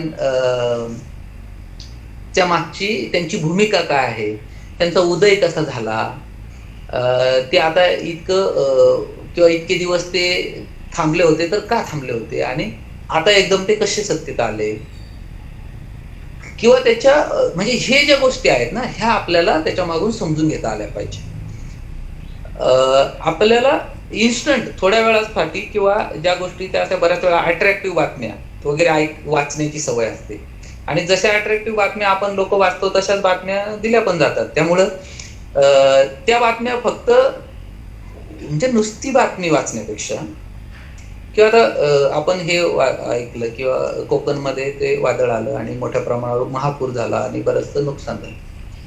मग आपण कोणत्या बातम्या किंवा कोणत्या पाहतो की पुरात गाड्या उलट्या झालेल्या आहेत, लोकांच्या घरात पाणी शिरले, पाहिलं पाहिजे, हरकत नाही. त्याच्यातनं आपल्याला वास्तवाची खरी ओळख होते. पण त्या पलीकडं हा पूर नेमका आला कसा, म्हणजे त्या ठिकाणी जास्त धरणं बांधली म्हणून पूर आला की भारताच्या मान्सून पर्जन्याच्या याच्यामुळं त्याच्यामध्ये जे बदल अलीकडच्या काळात झाले त्यामुळं आला, की मान्सून पर्जन्याचं ते वैशिष्ट्यच आहे. शिवाय इतकं पाणी पडल्यानंतर मग तिकडची ड्रेनेज सिस्टीम म्हणजे तिकडच्या नद्या असतील किंवा तिकडे पाणी वाहून का गेलं नाही, एवढं पाणी साचलं कसं, ह्या गोष्टींमागे जाऊन आपल्याला थोडासा विचार करणं आवश्यक आहे. आणि तो आतापासून आपण करू शकतो. म्हणजे इव्हन 8वी 9वीची मुलं सुद्धा हा विचार करू शकतात की असं का व्हावं, म्हणजे बातमीच्या मागची एक बातमी असते, असं का घडावं, किंवा भूस्खलन होतंय म्हणजे दरडी वगैरे कोसळत आहे, त्याच्या मागे पर्यावरण ऱ्हासाची काही कारणं तर नाहीत ना. त्या ठिकाणी आपण एखादा समजा प्रोजेक्ट केला असेल किंवा काय हे केला असेल, त्याच्यातून आपल्याला उत्पन्न पण चांगलं चालू झालं, परंतु त्या उत्पन्नाच्या पलीकडं ते दुसरीकडं कुठंतरी त्याचा फटका बसतोय का, पर्यावरणाची हानी होते का, म्हणजे हा सगळा जो विषय आहे हा व्यवस्थितपणे आपल्याला समजून घेता आला पाहिजे आणि त्या अँगलने आपण विचार केला पाहिजे, म्हणजे जेणेकरून आपल्याला काय होईल की आपण जे अभ्यास करतोय किंवा जे वाचतोय त्या वाचण्याला आपल्याला प्रत्यक्षात व्यवहाराशी जोड देता येईल. आणि व्यवहाराशी अशी जर आपण जोड देऊ शकलो तर मग आपण केलेला अभ्यास हा कृतीत आपल्या उतरवता येतो आणि मग तो आपल्याला व्यवस्थित लक्षात येतो. ते विज्ञानामध्ये कसं असतं की विज्ञान आणि तंत्रज्ञान अशा दोन शाखा आहेत. विज्ञान काय तर प्युअर सायन्स ज्याच्यामध्ये असतं त्याला विज्ञान, पण त्याचा वापर करून जे तयार केलं जातं त्याला तंत्रज्ञान म्हणतो. उदाहरणार्थ हवेला दाब असतो हे आपण विज्ञानात शिकतो, हवेला दाब असतो. मग ह्या हवेच्या दाबाचा वापर कुठं कुठं केला जातो. एक साधं उदाहरण सांगायचं झालं तर इंजेक्शनची जी सिरिंज असते ती हवेच्या दाबावर काम करते, म्हणजे ते ओढल्यानंतर त्या बाटलीतलं औषध सिरिंज मध्ये घेता येईल. तर हे काय झालं तंत्रज्ञान. जे हवेला दाब असतो हे झालं विज्ञान आणि त्या दाबाचा वापर करून सिरिंज तयार करणं हे झालं तंत्रज्ञान. म्हणजे नुसतं नॉलेज आणि त्या नॉलेजचं वापर ह्या दोन गोष्टी वेगवेगळ्या आहेत. तसं आपला अभ्यास असायला पाहिजे आणि अभ्यासासोबतच त्या गोष्टी कुठं रिलेट करताय का, आपण त्याचा कुठे वापर करतोय. पॉलिटिकल सायन्स हा पुढचा विषय आहे. पॉलिटिकल सायन्स मध्ये काय आहे की भारताची राज्यघटना. आता तुमच्या सगळ्यांच्या पुस्तकात मला वाटतं पहिल्यांदा सगळ्या पुस्तकामध्ये भारताच्या संविधानाची प्रास्ताविका छापलेली आहे. आम्ही भारतीय लोक, भारताचे एक सार्वभौम समाजवादी धर्मनिरपेक्ष लोकशाही गणराज्य घडवण्याचा, अशा पद्धतीचं ते आपलं हे असते काय भारतीय स्वातंत्र्याची प्रस्तावना संविधानाची. तर भारतीय संविधानाची प्रस्तावना ही वाचायला गेली तर किती मला वाटतं 20 सेकंद 30 सेकंदामध्ये ती वाचून संपेल. पण त्याचा जर अभ्यास करायला गेला तर कदाचित आपल्याला 30 दिवस सुद्धा लागू शकतील किंवा त्याच्यापेक्षा अधिक वेळ लागेल. म्हणजे इतका एका शब्दाचा अर्थ मोठा आहे. मग आम्ही भारताचे लोक, we the people of India असंच का म्हटलं असेल. मी जसं प्रतिज्ञेमध्ये असं म्हटलंय की भारत माझा देश आहे, भारत आमचा देश वगैरे नाही म्हटलं, भारत माझा देश आहे. आम्ही भारताचे लोक. मग ह्या संविधानाची सुरुवात कोणापासून झाली, भारताच्या लोकांपासून. म्हणजे भारतीय लोकशाहीचं मुख्य वैशिष्ट्य काय की आपल्याला व्याख्या माहिती, लोकांनी लोकांसाठी लोकांकडून चालवलेलं राज्य म्हणजे लोकशाही.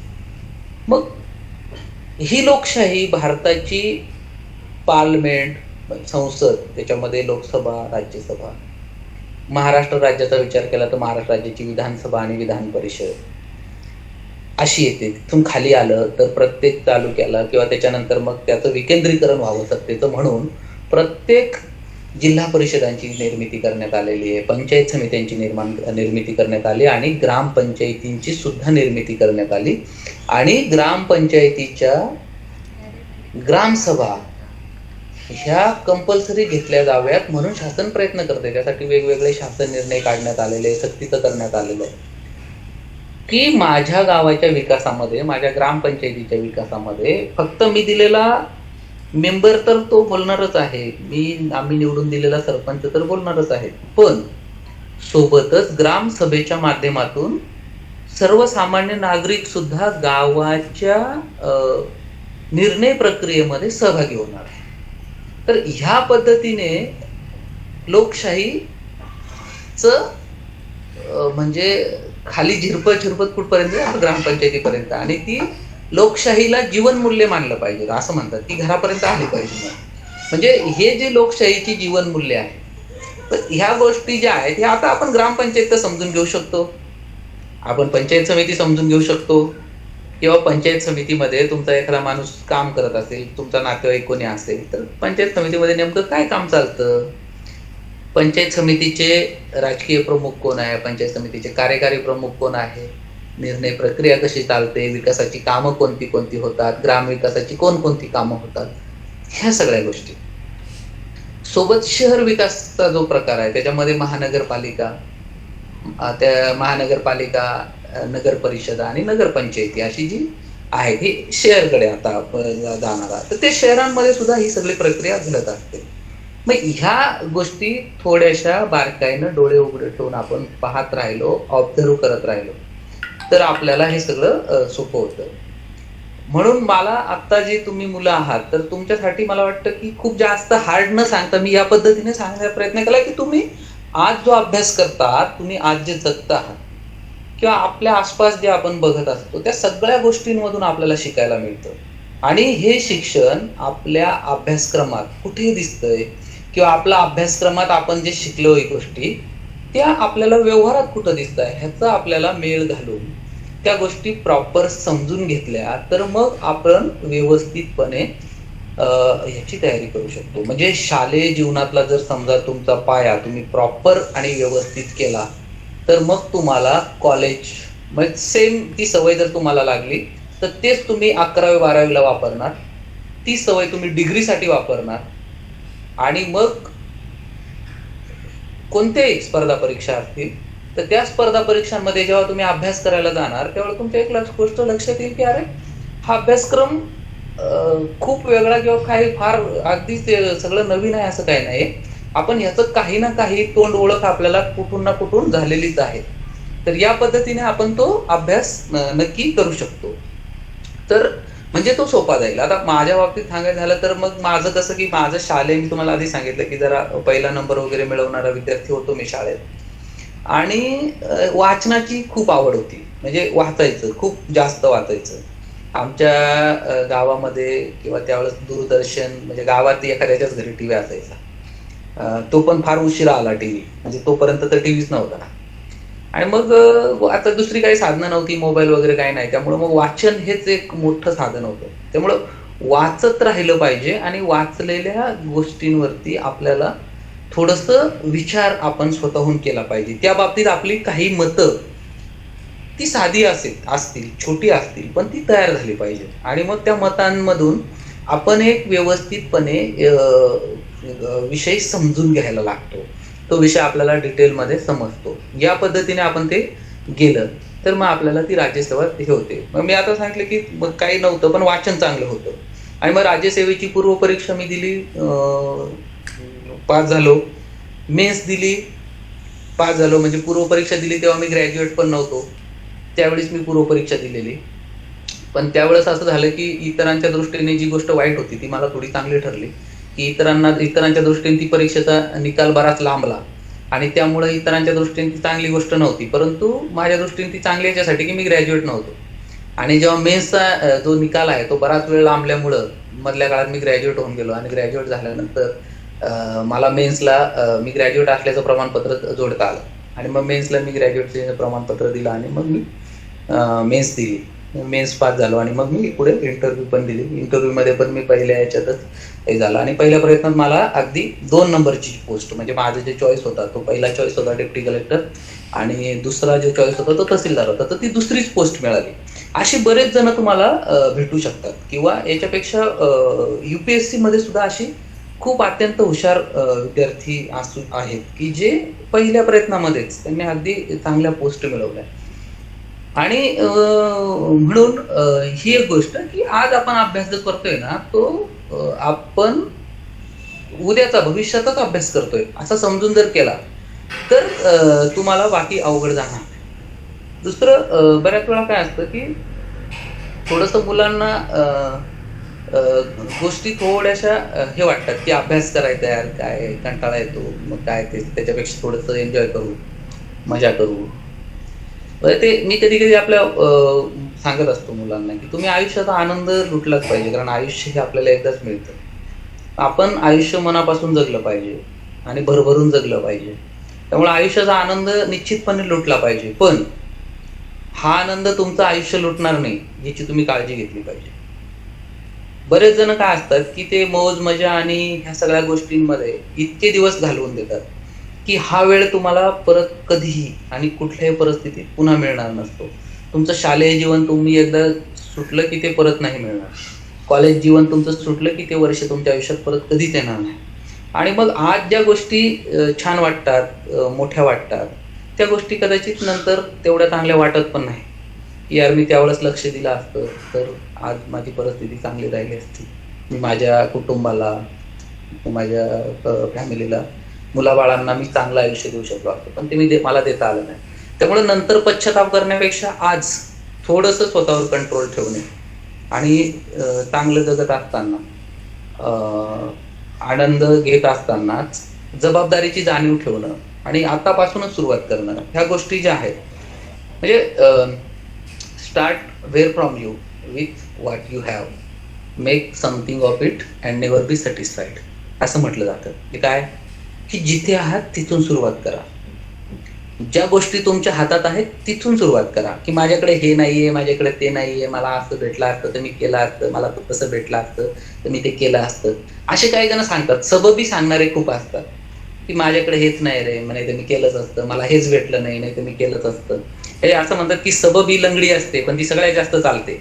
ते सबब सांगायला फार हे असतं. ते सबबी सांगण्यात काही मुद्दा नाही, की मला हे मिळालं असतं तर मी ते केलं असतं, किंवा माझ्या घरची परिस्थिती तशी नव्हती, नाही तर मी असंच असतो तसंच असतो. आहे मान्य की अडचणी त्यामुळे येतात, की ज्याच्याकडे सगळं आहे तो आणि ज्याच्याकडे काही नसतं तो, दोघांच्या वाटचालीमध्ये 100% फरक पडतो, किंवा एकाला जास्त त्रास होतो, एकाला तितका त्रास होत नाही. पण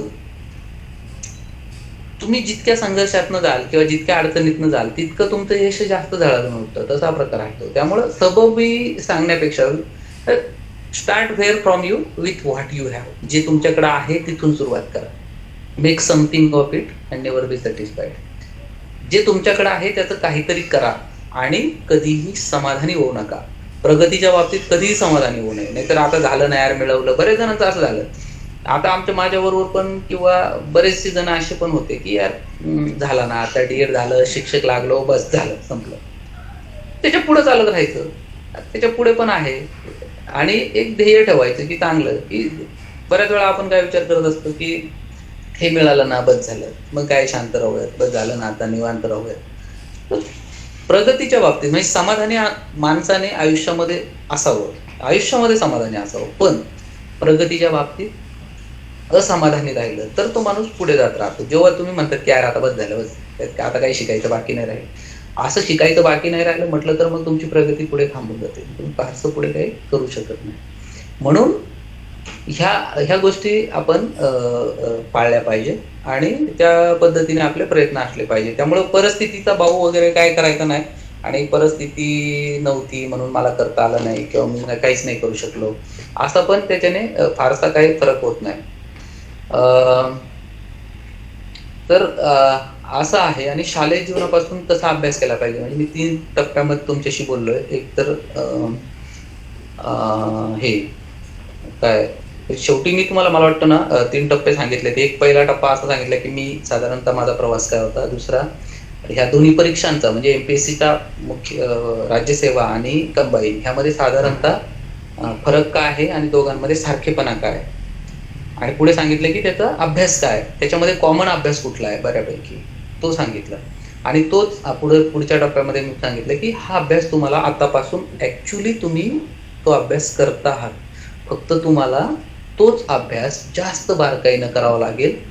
किंवा फक्त परीक्षेमध्ये मला पेपर येतात किंवा ह्या घटकांवर प्रश्न पडतात म्हणून मी तोच घटक वाचेन, दुसरा वाचणारच नाही, फक्त गाईडमधूनच तयारी करेन, ह्याची असा विचार न करता पुस्तक वाचणं आणि त्या पुस्तकाची अजून वाटली तर इतर पुस्तकं वाचणं, म्हणजे संदर्भ वाचणे आणि आपलं ज्ञान जे आहे ते अधिक थोडासा सखोल करण्याचा प्रयत्न करणं, ह्या गोष्टी केल्या पाहिजेत. शिवाय मी अजून एक गोष्ट सांगितली की तुम्ही जे काही नॉलेज वाचताय किंवा जे काही गोष्टी तुम्ही पुस्तकातून शिकताय त्या गोष्टी तुमच्या आयुष्यामध्ये त्या कुठे आहेत, किंवा तुम्हाला एखाद्या गोष्टी वाटत असतील की त्या कशा घडतायत, तर ह्या गोष्टींचं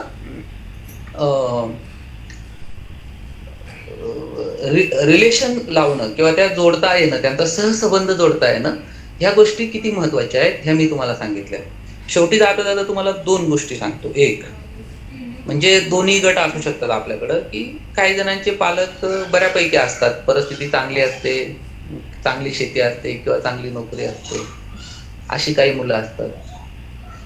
आणि काहींची तशी नसते परिस्थिती, दोन्हीसाठी एक एक गोष्ट सांगतो मी, की एक राजकुमार असतो, त्याचे नाव नचिकेता असतं.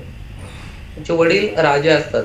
मी अशी ऐकली ती गोष्ट, की त्याचे वडील राजे असतात आणि ते बरेच युद्ध करत असतात. या राजावर आक्रमण कर, त्या राजावर आक्रमण कर, असं त्यांचं सुरू असतं.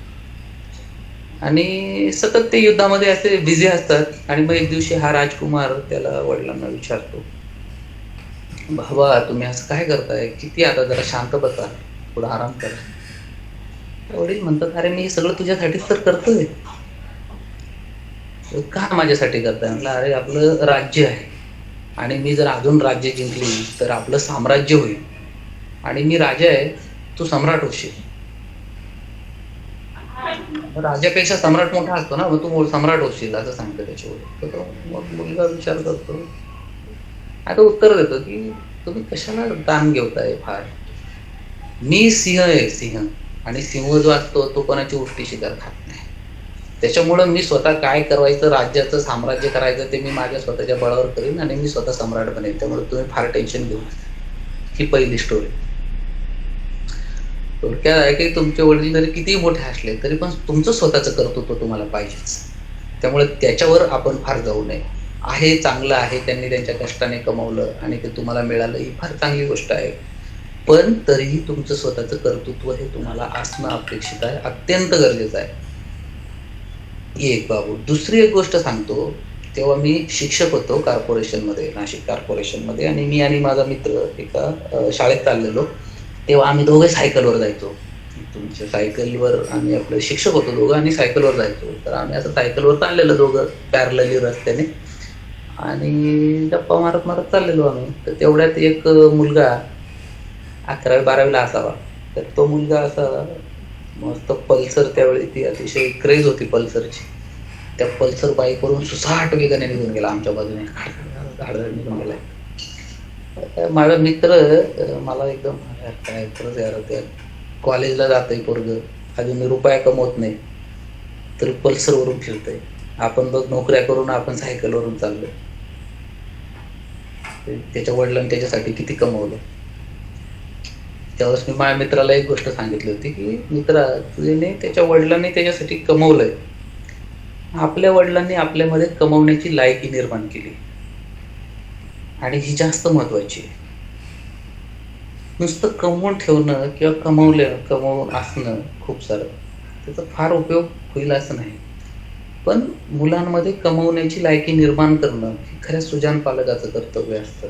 आणि आपल्या पालकांनी आपल्याला कमवण्याची लायकी आपल्याला दिली, आपण जरी आज काही नसलो तरी उद्या आपल्याकडे हे सगळ्या गोष्टी असतील आणि आपण त्या कमवू. तर ह्या पद्धतीने मी त्याला सांगितलं. आता ही दुसरी गोष्ट, ही गोष्ट काय की तुमच्याकडे काही जरी नसेल ना, किंवा जरी आज नसेल तर उद्या तुमच्याकडे कमवण्याची ती धमक असली पाहिजे. आणि ती धमक असली की मग तुम्हाला या सगळ्या गोष्टी मिळवता येतात. या दोन गोष्टी सांगतो तुम्हाला. आणि याच्यातनं मला हे सांगायचे की तुमची परिस्थिती काही असो, तुमच्याकडे काही खूप असलं तरी तुम्हाला स्वतःचं कर्तृत्व तुम्हाला असणं अत्यंत गरजेचं आहे. आणि तुमच्याकडे काही नसलं तरी तुम्हाला तुमच्या कर्तृत्वाने काहीतरी मिळवता येतं. त्यामुळे दोन्ही गोष्टी, की गरीब म्हणून जन्माला येणं हा गुन्हा नाही असं काहीतरी म्हणते, की गरीब म्हणून जन्माला आला ना तर तो गुन्हा नसतो, पण गरीब म्हणून मरणं हा गुन्हा असतो. आणि तुम्ही तुमच्या अख्ख्या आयुष्यात गरीबच राहिलेत, मग तुम्ही प्रयत्नच केले नाहीत मोठं होण्याचे. त्यामुळं मोठं होण्याचे प्रयत्न करणे, मोठं होण्याची स्वप्न पाहणे, त्या दृष्टीने प्रयत्न करणे आणि मोठं होणे, ह्या गोष्टी अतिशय साध्या आहेत किंवा चांगल्या आहे. कोणालाही कसं वाटणं साहजिक आहे की यार मी मोठं झालं पाहिजे, माझी मुलं मोठी झाली पाहिजे. तर आपण मोठं होण्याची स्वप्न पाहणं एकदम नॅचरल आहे, अगदी नैसर्गिक आहे आणि आपण ती पाहिली पाहिजेत आणि ती स्वप्न सत्यात उतरवण्यासाठी प्रयत्न केले पाहिजेत.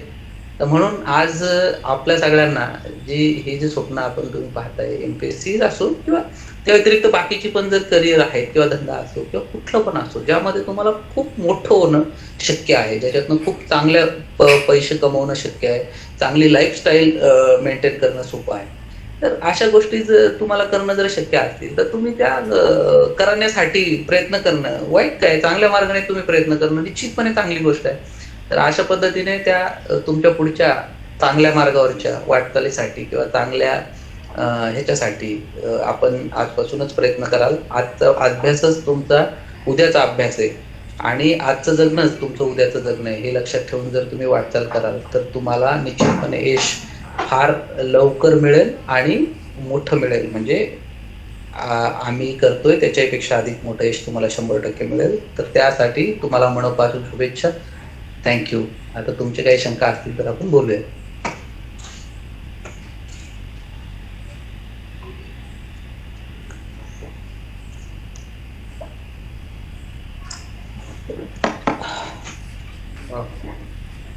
हॅलो.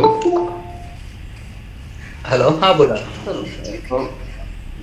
मुलांच्या शंका घेण्याच्या अगोदर आमच्या जे सन्मानित धुळे सर त्यांना विनंती करतो की थोडक्यात आपण आपलं मत या ठिकाणी मांडव. धुळे सर. नमस्कार सर. नमस्ते. इथे जमलेले सगळे पालक वर्ग, विद्यार्थी, छानपैकी आपण त्या ठिकाणी मार्गदर्शन ऐकलेलं आहे. जिरवाल साहेबांनी अतिशय उत्तम मार्गदर्शन केलेलं आहे. सर्वात महत्त्वाचं म्हणजे आपला जो आता 5वी ते 10वीपर्यंतचा जो अभ्यास आहे हा MPSC आणि राज्यसेवा या दृष्टिकोनातून जवळजवळ 55 ते 60% अभ्यासक्रम आपल्याला येत असतो.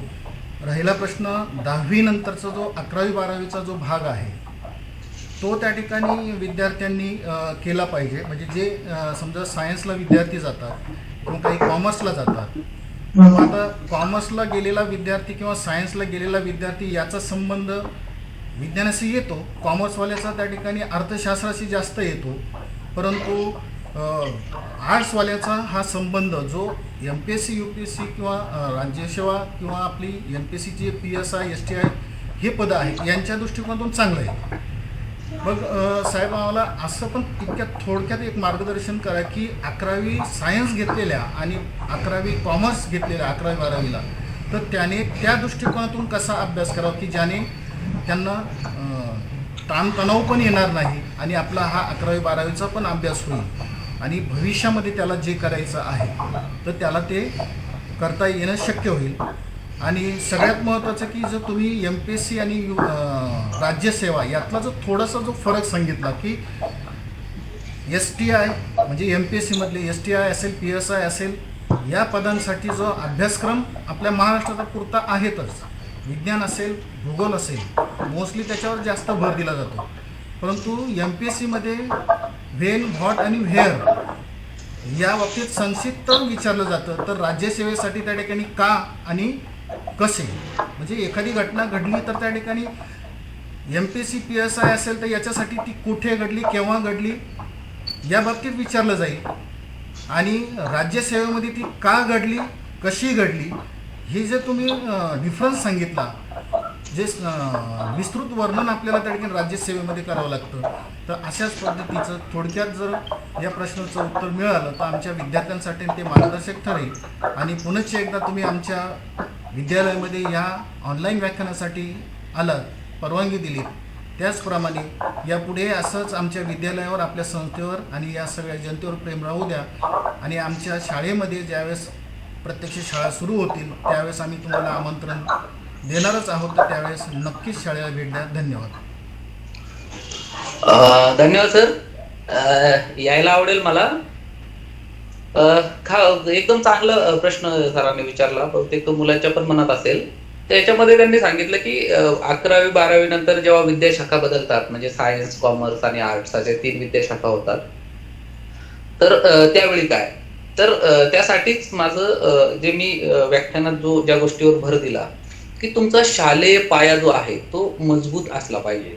आणि तो शालेय पाया जर मजबूत असेल, बरेच जण काय करतात की शालेय शिक्षणाच्या वेळेस शाळा कशी तरीच करतात आणि मग म्हणजे मेडिकल इंजिनिअरिंग वाले किंवा काय असं, आणि मग ते नंतर काय होतं की एकदम त्यांना ऍग्रिकल्चरचा काही गंध नसतो राहिलेला. मग तुम्ही जेव्हा एकदम ग्रॅज्युएट होतात आणि मग एकदम MPSC ला उतरतात तेव्हा तुम्हाला नागरिक शास्त्र एकदम काही गंध नसतो, किंवा तुम्हाला भूगोलाचं काही उरलेलं नसतं सायन्सवाल्याला किंवा याला कॉमर्सवाल्याला. मग त्याला ते अवघड जातं. म्हणूनच मी म्हणत होतो की तुम्ही त्यांना आपला जो 10वी पर्यंतचा जो अभ्यासक्रम असा तयार केलेला आहे की तुम्ही आर्टला गेलात, सायन्सला गेलात किंवा कॉमर्सला गेलात, कुठलीही विद्याशाखा निवडली तरी तो तुमचा पाया असणार आहे. आणि म्हणून जो आहे तो जो पाया आहे तो अगदी पक्का असला पाहिजे. जर तो तुम्ही पक्का केलात आणि जर समजा तुम्ही ग्रॅज्युएशन नंतर तो तुमचा व्यवस्थित पक्का असेल, तुमची ती आवड निर्माण झाली की मग त्याच्या रिलेटेड गोष्टी तुम्ही सतत वाचत राहिल्या पाहिजेत. आणि सतत जर तुम्ही वाचत राहिलात तर मग तुम्ही भूगोलापासून पण फार दूर जात नाही. कारण तुमच्या ज्या चालू घडामोडी घडतात त्या भूगोलावर अवलंबून असतात, त्या इतिहासावर अवलंबून असतात, त्या अर्थशास्त्रावर अवलंबून असतात, त्या विज्ञानावर अवलंबून. ते असं काही नाही की हे सगळे विषय एकमेकांना गुंतलेले असतात. त्यामुळं तो पाया व्यवस्थित केला पाहिजे एक. आणि जर तो तसा असेल तर जरी तुमचं मीन व्हाईल थोडीशी चेन ब्रेक झालेली असेल तरी ती चेन तुम्हाला परत जोडायला सोपी जाते. महत्वाचा उद्देश हा शालेय स्तरावरचा अभ्यासाला मी जे महत्व सांगतोय ते यासाठी की जरी तुमची चेन आज ब्रेक झाली तरी तुम्हाला ती जोडून घ्यायला तितका हार्ड जात नाही आणि तुम्ही ते सहजपणे जोडू शकतात. म्हणून मी जे सांगतोय की हे विषय आतापासून त्या अँगलने पाहणं सुरू करा. हा एक मुद्दा. दुसरा एक मुद्दा त्यांनी असं विचारलं की म्हणजे याच्यामध्ये कंबाईन सर्व्हिसेस मध्ये साधारणतः साधे प्रश्न असतात की हे का घडलं आणि कुठं घडलं, कधी घडलं, या पद्धतीने. पण राज्यसेवेमध्ये किंवा युपीएससी मध्ये असे प्रश्न असतात की हे का घडलं आणि कसं घडलं, म्हणजे थोडंसं सखोल. ह्याच्यासाठीच मी जे सांगतोय की शालेय विषय जे आहेत ते काळजीपूर्वक वाचले पाहिजेत. आणि दुसरी जी गोष्ट मी सांगितली ती ही होती की तुम्हाला त्या घटनेला किंवा त्या विषयाला तुमच्या आजूबाजूला घडणाऱ्या घटनांशी जोडता आलं पाहिजे. मग ती केव्हा घडली, कुठं घडली, त्यासोबतच ती का घडली. मी आता जे उदाहरण सांगितलं ना पुराचं, ती का घडली, कशी घडली. शिवाय ह्याच्या पुढे जाऊन आपल्याला जेव्हा आपण पुढे जाऊ आणि अभ्यास करू तेव्हा सर हे असं घडत असेल आणि ह्या कारणामुळे घडत असेल तर मग हे त्यावर उपाय काय असणार आहे. आपण स्वतः विचार करू शकतो ना. फार भाषण किंवा सांगायची गरज नाही. कोणी तुमच्या विचारांना कदाचित वेळात पण काढायला हरकत नाही. आणि हे असं घडू नये म्हणून मी काय करू शकतो, असे स्वतःचे विचार डेव्हलप करायचे. आणि फक्त डेव्हलप करायचे म्हणजे काय की तो विचार दुसरं यातला एक धोका फक्त सांगतो की बऱ्याच वेळा काय असतं की मी म्हणतो तेच बरोबर. ही जी भूमिका आहे ही आपल्याला सोडून द्यायची आहे. सगळ्यात महत्वाचं की मी म्हणतो तेच बरोबर ह्या भूमिकेला आपण चिपकून राहायचं नाही. कारण कितीही आपण अभ्यास केला, किती नॉलेज किती केलं तरीही आपण सर्वज्ञानी कधीच होऊ शकत नाही. त्यामुळे मी म्हणतोय तेच बरोबर. आपण ह्या सगळ्या मी सांगितल्याप्रमाणे तुम्ही अनालिसिस केलं, तुम्ही विचार करताय त्या अँगलचा, केव्हा घडली, कुठं घडली एखादी गोष्ट, सोबतच की का घडली असेल, कशी घडली असेल, याचे परिणाम काय होणार आहेत, आजचे परिणाम काय असणार आहेत, भविष्याचे परिणाम काय असणार आहेत, त्याच्यावर उपाययोजना काय करता येईल ह्याचा आपण विचार केला आणि आपल्या डोक्यात काही चांगल्या कल्पना आल्या म्हणजे आपण ती गोष्ट सगळीच आपल्याला कळली असं नाही. कदाचित आपलं अभ्यास कमी असेल, आपण त्याच्याही पेक्षा जर आपण पुढे वाचलं किंवा त्याच्याही अधिक सखोल अभ्यास केला तर आपल्याला एक गोष्ट लक्षात येईल की आपण ह्याच्यामध्ये त्याच्याही पेक्षा म्हणजे आपण जे विचार केला होता त्यापेक्षा त्याला ही पण बाजू आहे बरं का. ही बाजू माझ्या लक्षातच आली नव्हती की ह्या अँगलने मी विचारच केला नव्हता. मला तर अजून ही वेगळी अँगल आता दिसायला लागलाय. मी ह्याचा पण विचार करणं अपेक्षित होतं पण मी आता विचारच केला नाही किंवा ही बाजू माझ्या लक्षातच आली नाही त्यामुळे मी एवढाच विचार केला, त्याच्या पुढचा विचार माझा राहून गेला. ह्या पद्धतीने स्वतःला अपडेट करत ठेवणं किंवा आपलेच विचार जे आहेत ते 100% बरोबर अशा पद्धतीचा दुराग्रह ठेवणं ही जी भूमिका आहे ही आपल्याला सोडावी लागणार आहे. ज्याला सिंहावलोकन आपण जे म्हणतो की आपण थोडं सिंह जसं चालताना पुढे जातो आणि मागे वळून बघतो की काय कुठवर आलो, काय चाललो, मागे काही धोका आहे किंवा काय. सिंहावलोकन जे आपण अभ्यासामध्ये म्हणतो ते की मी करतोय पण कुठून करतोय, कसा करतोय, मी करतोय ते राईट ट्रॅकवर करतोय का, मी चुकीच्या पद्धतीने करतोय का, ह्या पद्धतीचा आपल्याला विचार आणि ह्या अभ्यासातनं आणि ह्या अॅनालिटिकल स्टाईलने स्टडी केला की मग ती आपोआपच आपली विचारधारा डेव्हलप होत जाते आणि त्याचा फायदा आपल्याला 100% होतो. धन्यवाद सर.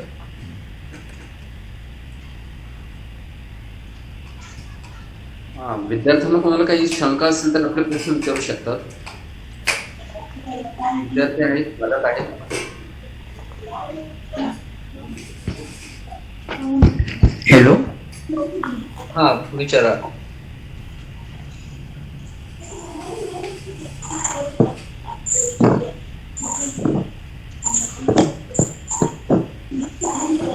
मुलांनी फार घाबरायचं वगैरे कारण नाही बरं का. मी काय फार मोठा अधिकारी नाहीये. बघ तुमच्यासारखा टी शर्ट घालून बसलोय मी. सर नमस्ते. नमस्ते नमस्ते. तर आपण जे पहिल्या प्रश्नामध्ये MPSC आपल्या मनातील पद मिळवलं आपण, त्याबद्दल सर्वप्रथम ग्रामीण भागातील अतिशय आदिवासी बहुल भागामधून आपण हे यश साध्य केलं, त्याबद्दल सर्वप्रथम मी पालकांच्या वतीने आपलं मनपूर्वक अभिनंदन करतो. थँक्यू. हे करत असताना आपण पहिल्यापासूनच शाळेत प्रथम येण्याचा मान मिळवला, हे सुद्धा अतिशय कौतुकापात्र आहे. हे सर्व करत असताना आपण या स्पर्धा परीक्षेत पहिल्या प्रयत्नात यश मिळवलं, यासाठी आपण पुढे काही क्लास लावलेला होता का, कोणाचं मार्गदर्शन घेतलं होतं का, स्वयं अध्ययने हे आपल्याला साध्य झालं? कृपया या संदर्भात मार्गदर्शन करा. हा, नक्की ते सुटलं होतं. माझं पूर्व परीक्षेपर्यंत मी कुठलाच अभ्यास केला नव्हता बरं, म्हणजे कुठला क्लास लावलेला नव्हता. खरं म्हणजे मला MPSC ची फारशी माहिती नव्हती, पण आमचे एक रवी पाटील म्हणून माझे एक मित्र होते, शिक्षकच होते ते, पण ते शिक्षक होते सोबत नाशिकला स्टडी सर्कलचा जो क्लास आहे तिथं ते शिकवायचे. म्हणजे पोरांना MPSC चे जे मुलं असायची त्यांना ते शिकवायला पण जायचे. मग त्यांना मी म्हटलं की मला पण MPSC चा अभ्यास करायचा आहे. तर त्यांनी काय करू, ते म्हटले तू काय नाही, संध्याकाळी माझ्या घरी ये. मी त्यांच्या घरी गेलो. त्यांनी काही पुस्तकं जी होती त्यावेळेस जी MPSC ला अभ्यास करायला पाहिजे ती त्यांनी मला दिली, एक गठ्ठा बांधून. ते म्हटलं एवढं वाच, काय तुला बाकी करायची गरज नाही म्हटलं. मी ती पुस्तकं इतकी बारकाईनं वाचून टाकली की पूर्व परीक्षा तर मी सहज पास होऊन गेलो. तर ते मला एवढंही माहित नव्हतं की त्याला टाइम मॅनेजमेंट करायला पाहिजे. पण पूर्व परीक्षेच्या वेळेस असं झालं की IT चे 14-15 प्रश्न जे मला शुअरली येत होते ते माझ्याकडून सुटले, आणि त्यामुळे मला असं उगीच वाटत राहिलं की यार ते 14-15 प्रश्न सुटले नसते तर मी पास झालो असतो. मग मी ते आपले यार ते सुटले प्रश्न, मग आपल्याला काही जमणार नाही, आपण बहुतेक होणार नाही. मग मी परत पूर्व परीक्षेचा अभ्यास चालू केला. म्हणजे मला हे माहित नव्हतं की कॅटेगरी वाईज कट ऑफ येतं आणि त्यावरून आपल्याला अंदाज बांधता येतो की यार आपल्याला आपण पास होऊ शकतो. मग हे काहीच माहित नव्हतं, जस्ट मी ते वाचत गेलो. मग परत पूर्व परीक्षेचा अभ्यास सुरुवात केली आणि अचानक एक दिवशी निकाल लागला की यार तू मेन्स प्रिलियम तर पास झालं. मग प्रिलियम पास झाल्यानंतर मग मेन्सला मग मी हे फॉर्म भरला. आणि मग मेन्सला मी थोडासा असा विचार केला की यार आपण करू शकतो पण आपण रिस्क घ्यायला नको. आणि मग मी मेन्सचे 2 महिने साधारणतः नाशिकला जे स्टडी सर्कल आहे त्या ठिकाणी मी मेन्सला 2 महिने क्लास केला. तो संध्याकाळी साधारण 6 ते 8 असा रोज 2 तास असायचा. तर मी तो क्लास केला आणि नंतर मग इंटरव्ह्यूला वगैरे काही मॉक इंटरव्ह्यू वगैरे काही दिल्या नाही. माझं तसं म्हणजे मला भाषण वगैरे करायची सवय होती, स्टेज डेअरिंगची चांगली माहिती होती आणि शिक्षक असल्यामुळं असं कन्व्हर्सेशनचा काय म्हणजे प्रॉब्लेम नसल्यामुळं मग मी काय इंटरव्ह्यूसाठी वगैरे कुठलाही क्लास वगैरे केला नाही. मग सिलेक्शन तसं झालं. पण मी मुख्य परीक्षेला मी क्लासेस लावले होते, साधारण 10-12 हजार रुपये काहीतरी फी होती त्यावेळी. तेव्हा मी शिक्षक होतो त्यामुळे मी ती भरू पण शकत होतो.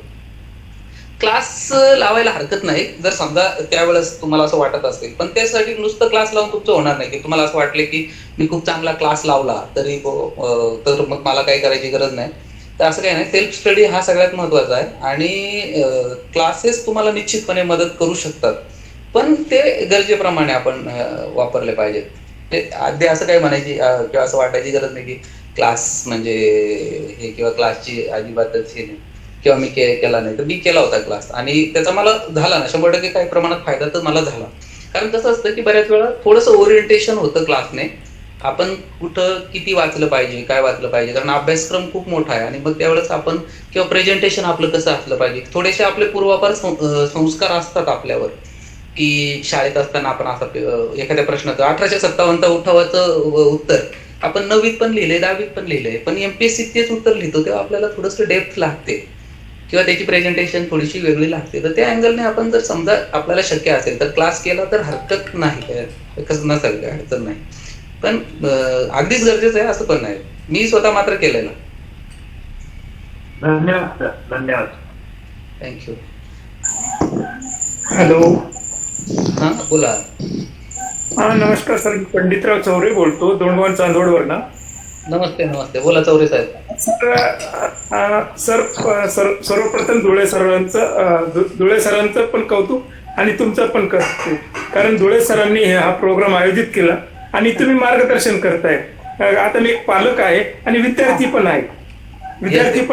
सर्वात महत्वाचा विषय सर, मी आपले थोडस कदाचित अतिशयोक्तीने ते माझं व्यक्तिगत मत आहे. आपली महाराष्ट्रीयन मुलं जी स्पर्धा परीक्षा MPSC हे सर्वसाधारण ते काय ग्रॅज्युएशन नंतर त्याचा विचार करतात. परंतु हे त्यांना बऱ्याच वेळेस सांगून की आपण 10वी नंतरच ते त्याला सुरुवात होणं गरजेचं आहे किंवा ते आपल्या डोक्यात क्लिक होणं गरजेचं आहे. आणि दुसरा विषय असा की बऱ्याचशा मुलांचं असं की मला एक नाशिकलाच क्लास केले पाहिजे, पुण्यालाच केले पाहिजे, मुंबईलाच केले किंवा दिल्लीला केलं पाहिजे. ठीक आहे, ज्यांची ऐपत आहे त्यांनी करायला दुमत नाही. परंतु ज्यांची ऐपत नाही, आता तुम्ही अतिशय आपल्या ग्रामीण एरियातले आणि आपल्या सर्वसाधारण झेडपीच्या शाळा काय ज्या असेल तर आपल्याकडं त्यावेळेसची परिस्थिती खूपच बिकट होती. आणि हे जे धुळे सरांनी हा प्रोग्राम केला, हाच मी एक माझं व्यक्तिगत उदाहरण सांगतो सर. हे मुलांना मार्गदर्शन करण्यासाठी मी जवळ 1 मे 1994 एअरफोर्स मधून रिटायर झालो, म्हणजे माझी टर्न संपली. त्याच्यानंतर मी सुरुवात केलं. परंतु मग मुलांचं कसं नेहमी ते ग्रॅज्युएशन झाल्यानंतर करू, नंतर बघू, त्यापर्यंत वेळ निघून गेलेली असते. तर पुन्हा तुमचं सर्वांचं अभिनंदन. प्रोग्राम खूप छान झाला. आणि मी प्रत्येक वेळेस धुळे सर ज्या वेळेस आयोजित करतात, बऱ्याच वेळेस मला ते बोलायला वगैरे थोडंसं म्हणजे काय म्हणतात ना, टेक्निकल मध्ये थोडंसं मी पाठीमागे असायचो. मला कन्व्हर्सेशन म्हणजे कॅमेरा ऑन करणं, स्पीकर करणं, ऑन करणं जमत नव्हतं. परंतु मी अतिशय सुरुवातीपासून शेवटपर्यंत ऐकतो. आणि माझं एक अशी विनंती आहे सर, कधी तुम्ही आपल्या एरियात आले, आता ठीक आहे तुमचं बिझी शेड्यूल राहणार हे तर तितकंच सत्य आहे, परंतु ते एक वेगवेगळ्या शाळांना मार्गदर्शन करावं एक माझी एक विनंती आहे. आणि कधी आमच्या एरियात आलं तर या सर, मी पण शेतकऱ्यांसाठी एक शेतकरी मार्गदर्शन केंद्र लाभवतो, दॅट टू विनामूल्य. Thank you sir. थँक्यू. छान करताय तुम्ही. आणि जरूर धुळे सरांकडे नंबर आहेत माझा, तुम्ही मला चालेल संपर्क करा. थँक्यू. मी तुम्हाला आमच्या विद्यार्थी मंच किंवा इतर ग्रुपमध्ये ऍड केलं तर चालेल सर, तुमची पूर्व परवानगीनुसार.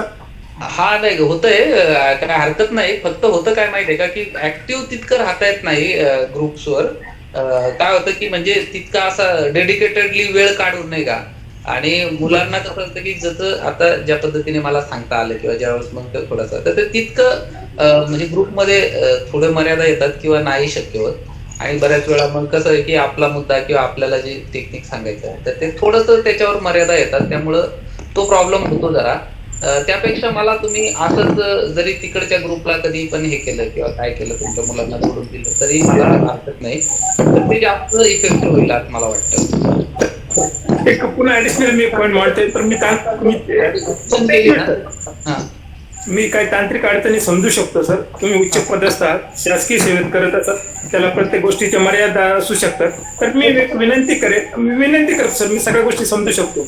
मी पण एक काय भारतीय वायुसेनेची सर्व्हिस केल्यामुळे त्या तांत्रिक बाबी समजू शकतो. मी तुम्हाला जर तुम्हाला व्यक्तिगत वाटलं तुम्ही मला करा, मग मी माझ्या ग्रुपमध्ये त्या सर्क्युलेट करा सर. चालेल नक्की नाही हरकत नाही. चांगल्या गोष्टी काही टाकायला त्याच्यात, पण म्हणजे थोडंसं ते काय होतं की तितकं मुलांना जितकं दिलं पाहिजे ना किंवा जितकं आपण सांगू शकतो तेवढं सांगता येत नाही.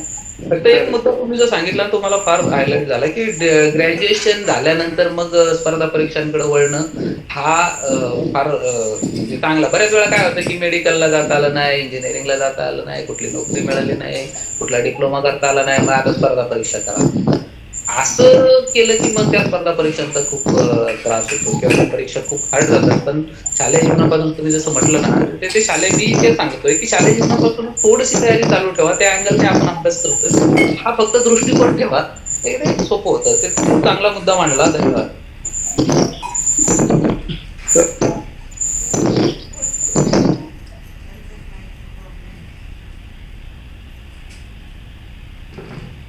Hello Chavan sir. Hello Chavan sir. Hello Chavan sir. हा अजूनही कोणी पालकांना काही विनंती करतो की अजूनही आपलं काही शंका नाहीतर आपल्याला पुढच्या कार्यक्रमाकडे वळायला.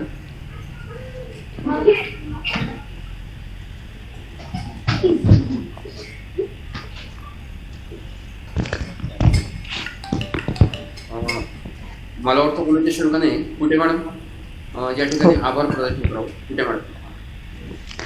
धन्यवाद भोये सर. आपल्या कर्मवीर ऍडव्होकेट विठ्ठलराव हांडे जनता विद्यालय चाटोरी तर्फे करिअर मार्गदर्शन व्याख्यानमाला आयोजित करण्यात आली होती. या करिअर मार्गदर्शन व्याख्यानमालेचे 7वे पुष्प माननीय श्री हिरामन तुकाराम झिरवाळ साहेब यांनी गुंफलेले आहे. आदरणीय श्री हिरामन तुकाराम झिरवाळ साहेब, उपजिल्हाधिकारी तथा विशेष कार्यकारी अधिकारी उपाध्यक्ष विधानसभा महाराष्ट्र राज्य या पदावर कार्यरत आहे. महत्वाचे म्हणजे साहेबांनी प्रथम काही काळ शिक्षक पदावर काम केलेले आहे. त्यांनी सांगितल्याप्रमाणे त्यांचं गाव महाराष्ट्राच्या नकाशावरही दिसत नाही. पूर्णपणे अशिक्षित कुटुंबात जन्माला येणारे आपले साहेब आणि आज या उच्च पदावर पोहोचले. त्यामुळे आपल्या ग्रामीण विद्यार्थ्यांना त्यांच्याकडनं नक्कीच मोठी प्रेरणा मिळेल. साहेबांनी अतिशय सोप्या सुंदर भाषेत मुलांना अतिशय सुंदर मार्गदर्शन केले. शालेय जीवनातच MPSCचा अभ्यास सखोल पद्धतीने केला तर पुढच्या वाटचालीस आपल्याला अतिशय छान सहकार्य होतं हे साहेबांच्या मार्गदर्शनातून आपल्याला कळालं. तसंच आपल्या विद्यार्थ्यांचा आत्मविश्वासही त्यांनी अतिशय छान पद्धतीने वृद्धिंगत केला. Every successful person has a painful story and every painful story has a successful ending. हे वाक्य त्यांच्या आयुष्यासाठी अतिशय मला समर्पक असं वाटलं, म्हणून मी ते तुम्हाला सगळ्यांना सांगितलं. Every successful person has a painful story, every painful story has a successful ending. Therefore, accept the pain and get ready for the success. जसं साहेबांना सक्सेस मिळालं तसंच आमच्या या सर्व चिमुकल्यांनाही त्यांच्या मार्गदर्शनातून भावी आयुष्यासाठी सक्सेस मिळेल अशी मी त्यांना ग्वाही देते. आणि त्यांनी त्यांच्या बहुमूल्य वेळ आमच्या विद्यार्थ्यांसाठी दिला त्याबद्दल मी त्यांचे कर्मवीर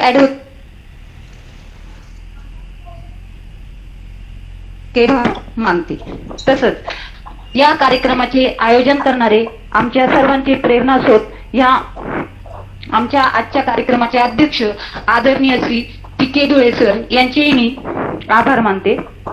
या व्याख्यानमालेची गुगल मीट लिंक तयार करणारे आमच्या विद्यालयाचे माझे सहकारी शिक्षक तंत्रस्नेही शिक्षक श्री भोये सर यांचेही मी आभार मानते. तसेच कार्यक्रमाचे प्रास्ताविक करणारे माझे सहकारी श्री चव्हाण सर यांचेही मी आभार मानते. तसेच हा कार्यक्रम यशस्वीरित्या पार पाडण्यासाठी सहकार्य करणारे माझे सर्व सहकारी शिक्षिका शिक्षकेतर कर्मचारी व गुगल मीटच्या माध्यमातून उपस्थित असणारे सर्व विद्यार्थी पालक तसेच YouTube लिंकच्या माध्यमातून उपस्थित असणारे इतर शाळांचे शिक्षक विद्यार्थी यांचेही मी आभार मानते. तसेच आताच दोन गव्हाण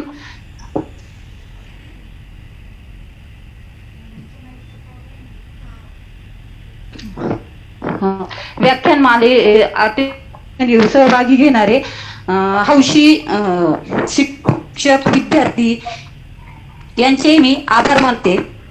आणि अध्यक्षांच्या वतीने आजचा कार्यक्रम संपला असे जाहीर करते आणि झिरवाळ साहेबांचे परत एकदा शतशः धन्यवाद मानते. आणि जेव्हा ते आमच्या शाळेला भेट देतील त्यावेळेस आम्हाला अधिक आनंद होईल असे मी त्यांना सांगते. आणि त्यांनी नक्कीच आमच्या माननीय मुख्याध्यापकांच्या विनंतीला मान्य देऊन आमच्या शाळेत नक्की भेट द्यावी अशी मी त्यांना परत एकदा विनंती करते. धन्यवाद. थँक्यू. धन्यवाद साहेब.